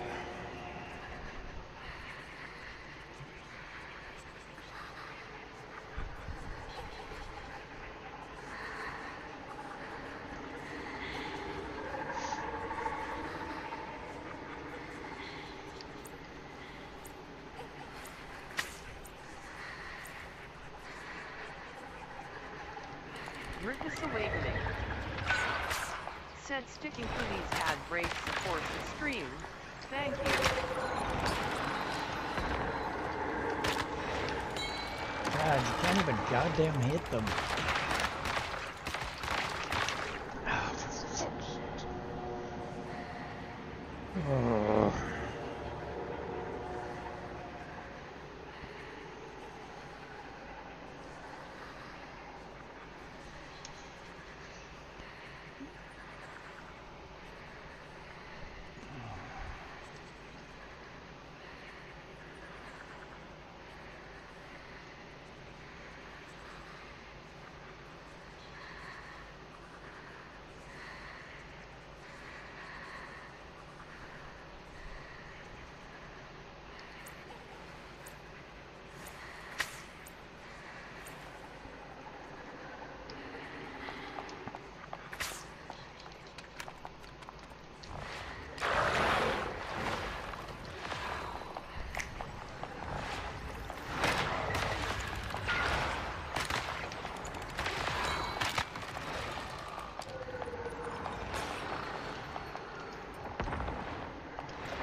You and your double stupid shields.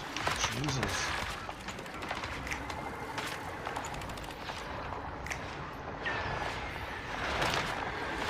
Jesus Christ.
Oh, go chuck a duck.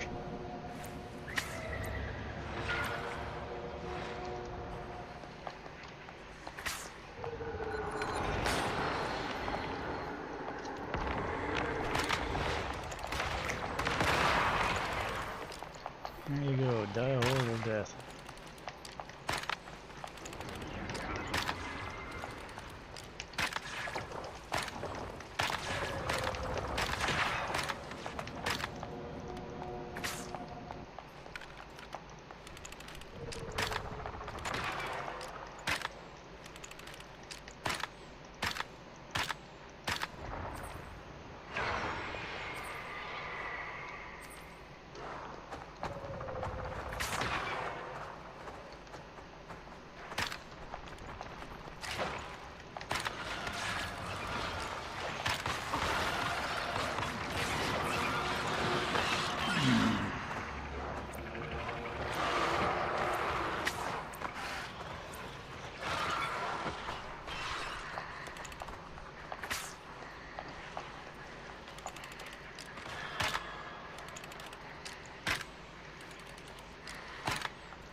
Stupid frickin' table.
Oh, yeah.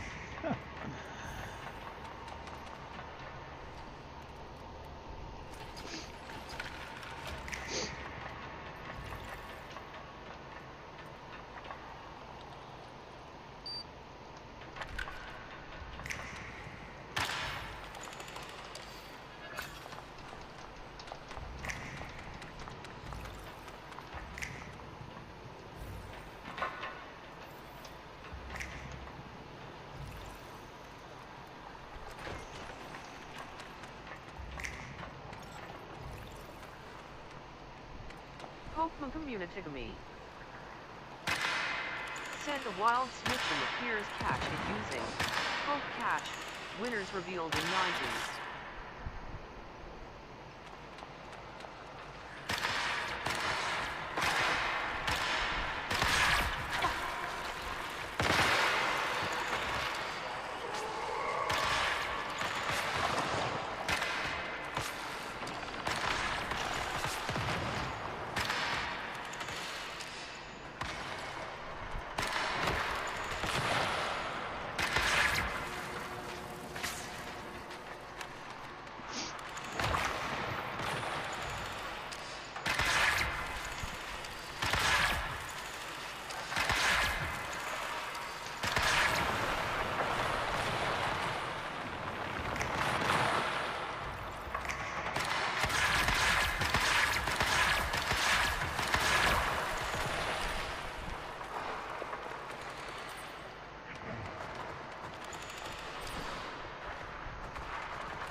Kuchum escaped.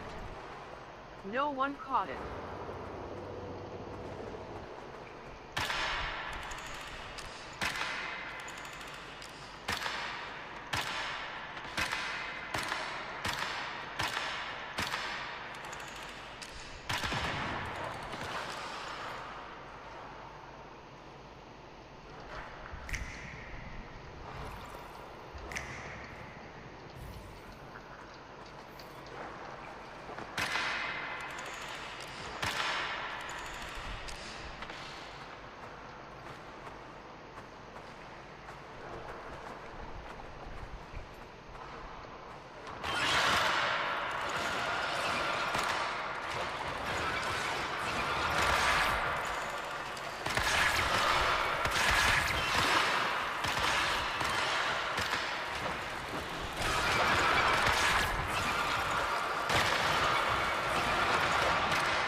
took all 3 of them out that quick? Are you kidding me, you damn shit?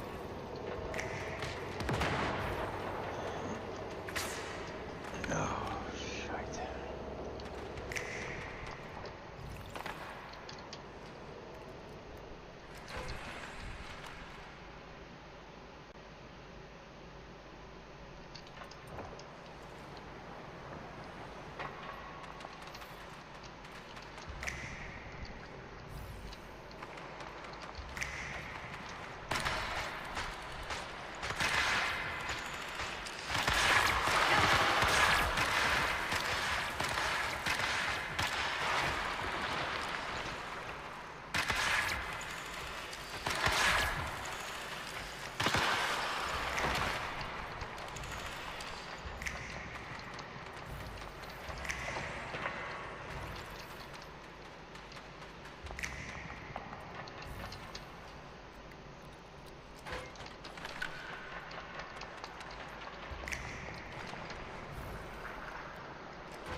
Hey Pete, how are you? Welcome to my channel.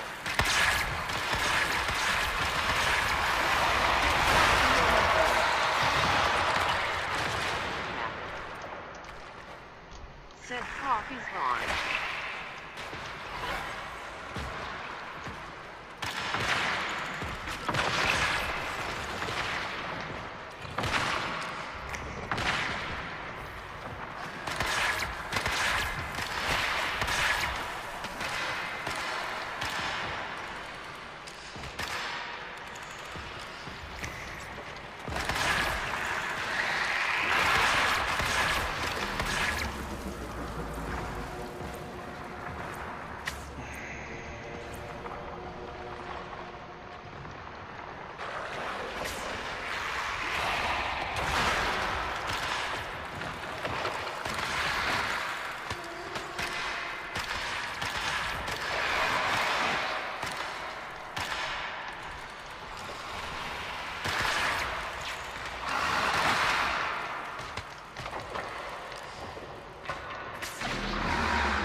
Amala appears catch is using. Hope catch. Winners revealed in 1.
No one caught it.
beats me up a little bit, it does.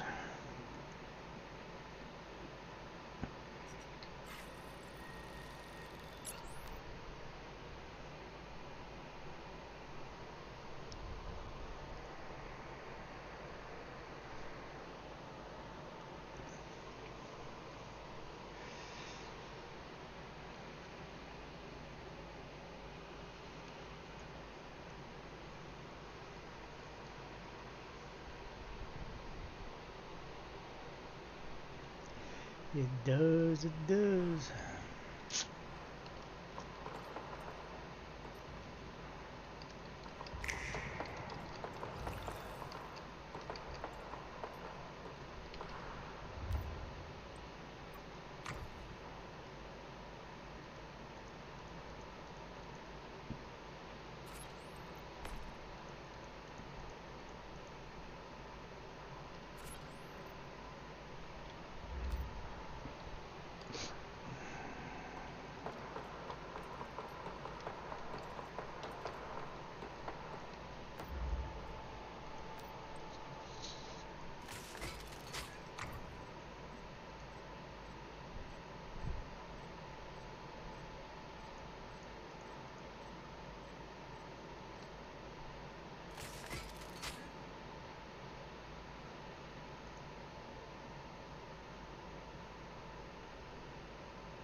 Pokemon Community. Send a wild Torkoal appears, catch it using Poke Catch, winners revealed in 90s.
Pokemon Communitigamy.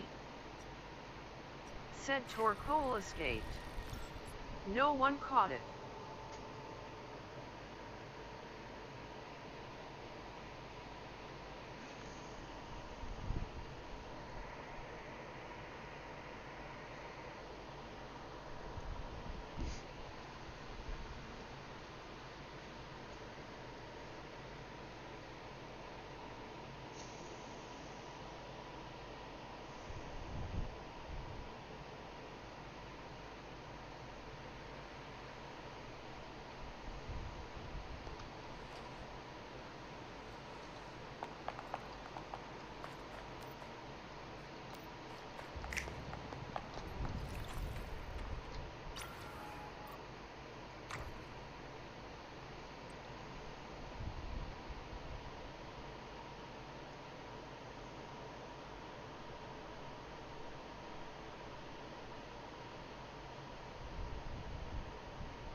God, I'm not even gonna have enough freaking bullets.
hell are you going?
you're going, but I'm happy to shoot you in your back.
Out of the way, dipshit. Jesus.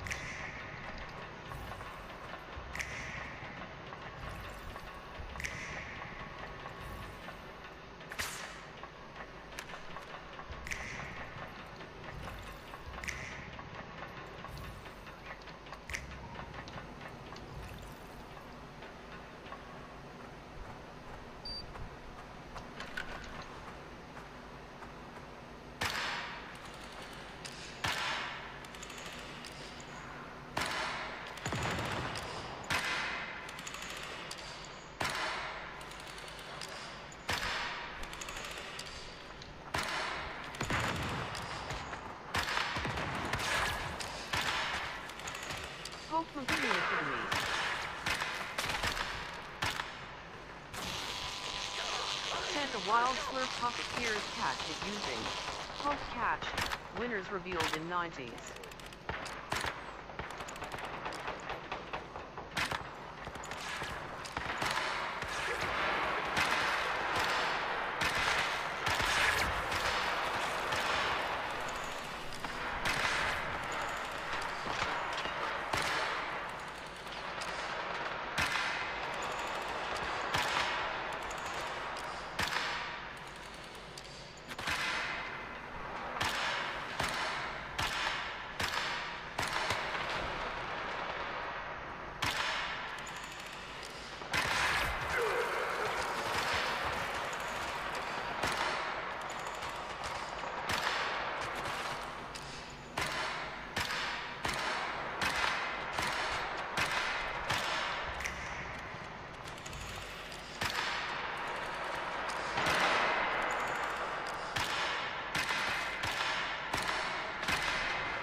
From Communitigamy. Said Slurpuff escaped. No one caught it.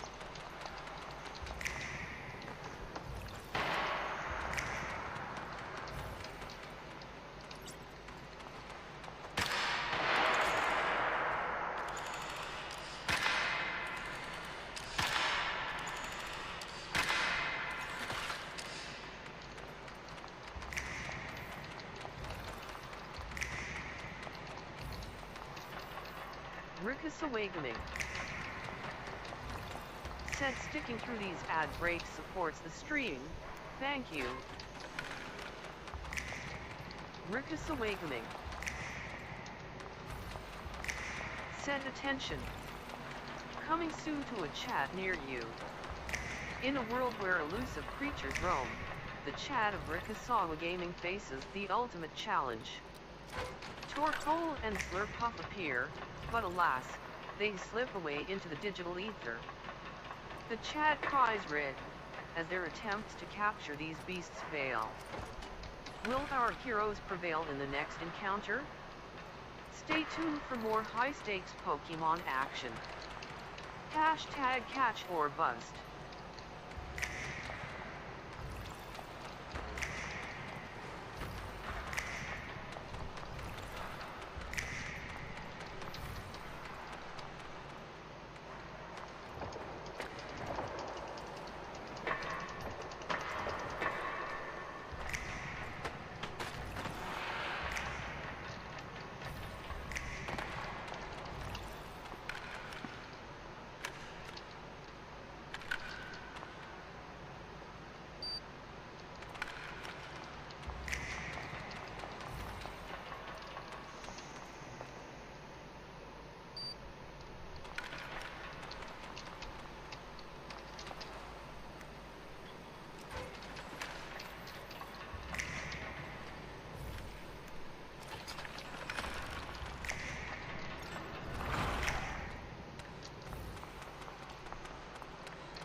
Morning, dude.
Oh, give me a break.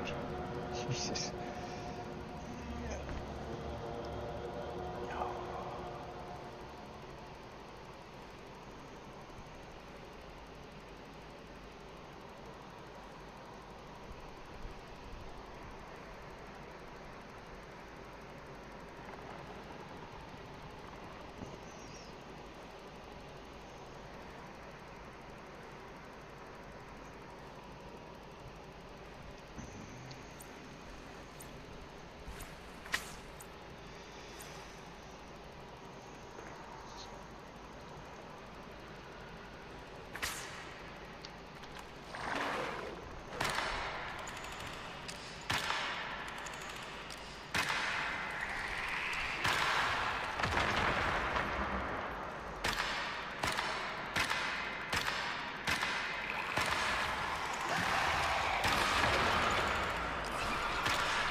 Oh, blood goats.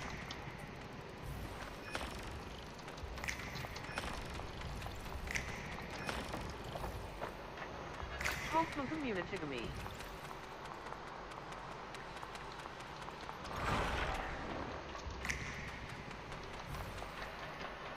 Send a wild shumish appears catch it using Hope Catch, winners revealed in 90s.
Pokemon Community.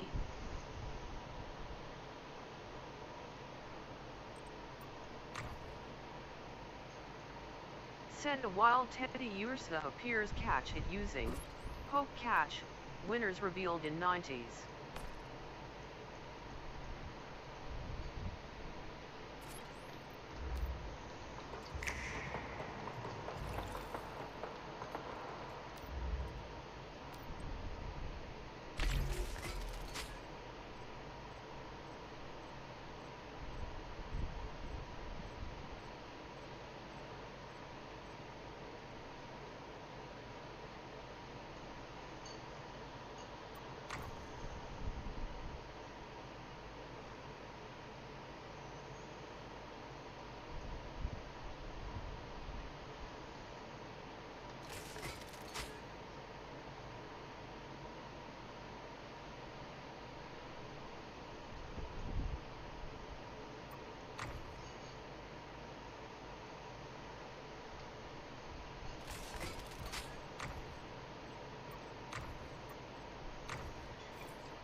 Pokemon Community.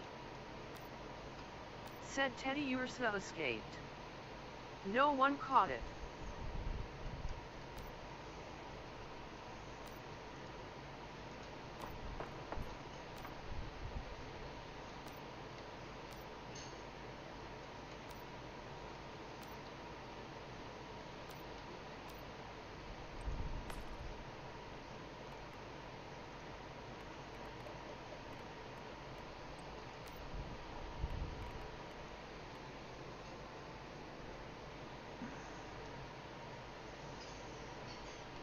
Rickus Awakening. Said sticking through these ad breaks supports the stream. Thank you.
Okie dokie.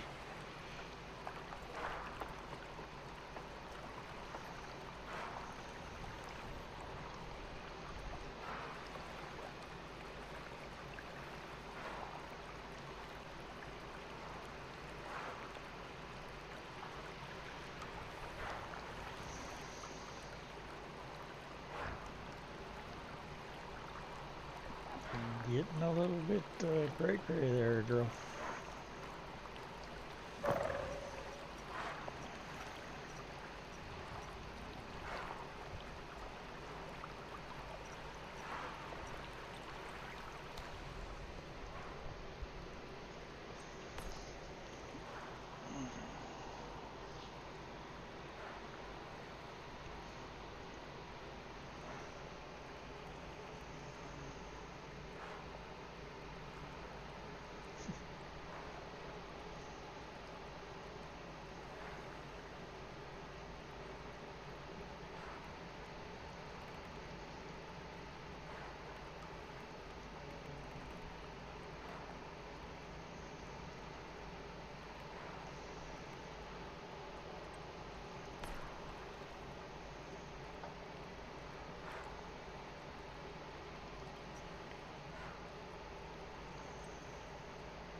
Mm-hmm.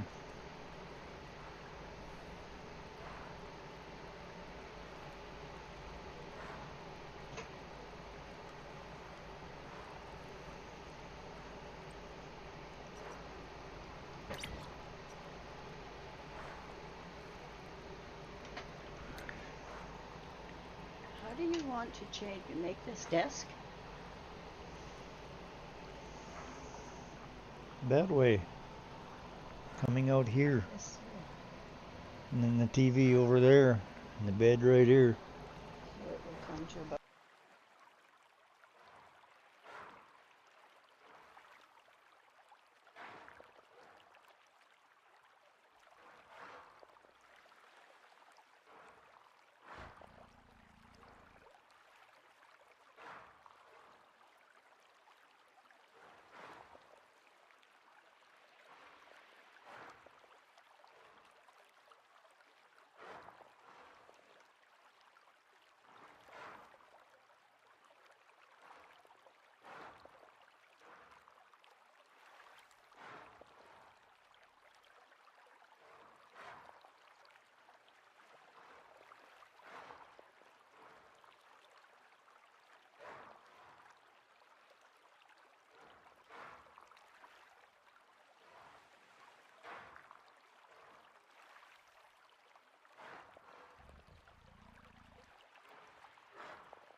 Pokemon Communitygamy. Said a wild stunky appears catch it using Poke Catch, winners revealed in 90s.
Pokemon Communitygamy.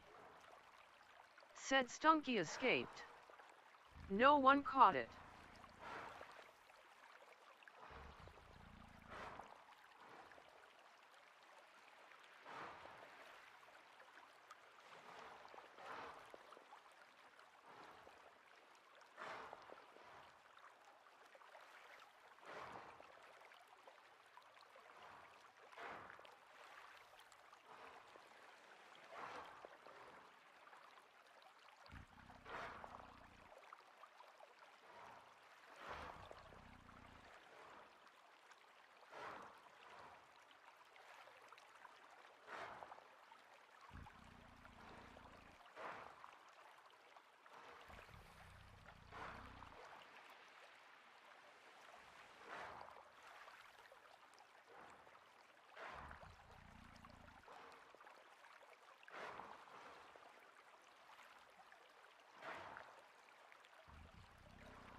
Alrighty then. Keeping it real. Sorry, had to get a coffee. Got sidetracked. It happens. What you gonna do when you live in a boot? Keeping it real.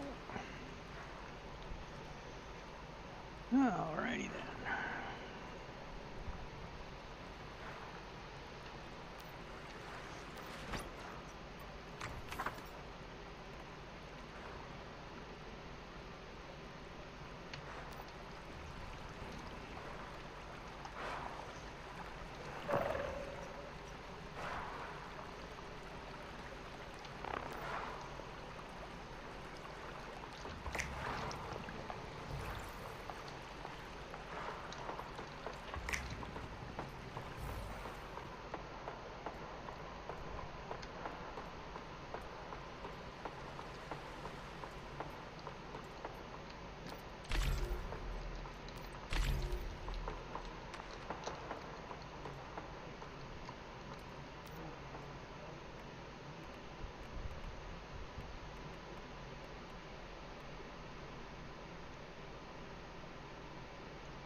Alrighty, well, I need to reset my stream, and I got a few things I gotta do anyway, so I guess I'll shut her down for a while. And come back in a little bit. I will take an intermission and return shortly. Ciao for now. Thanks for watching. If you haven't followed, please do hit those likes, notifications, and all that fun stuff, and I will see you on the flip side. Ciao for now.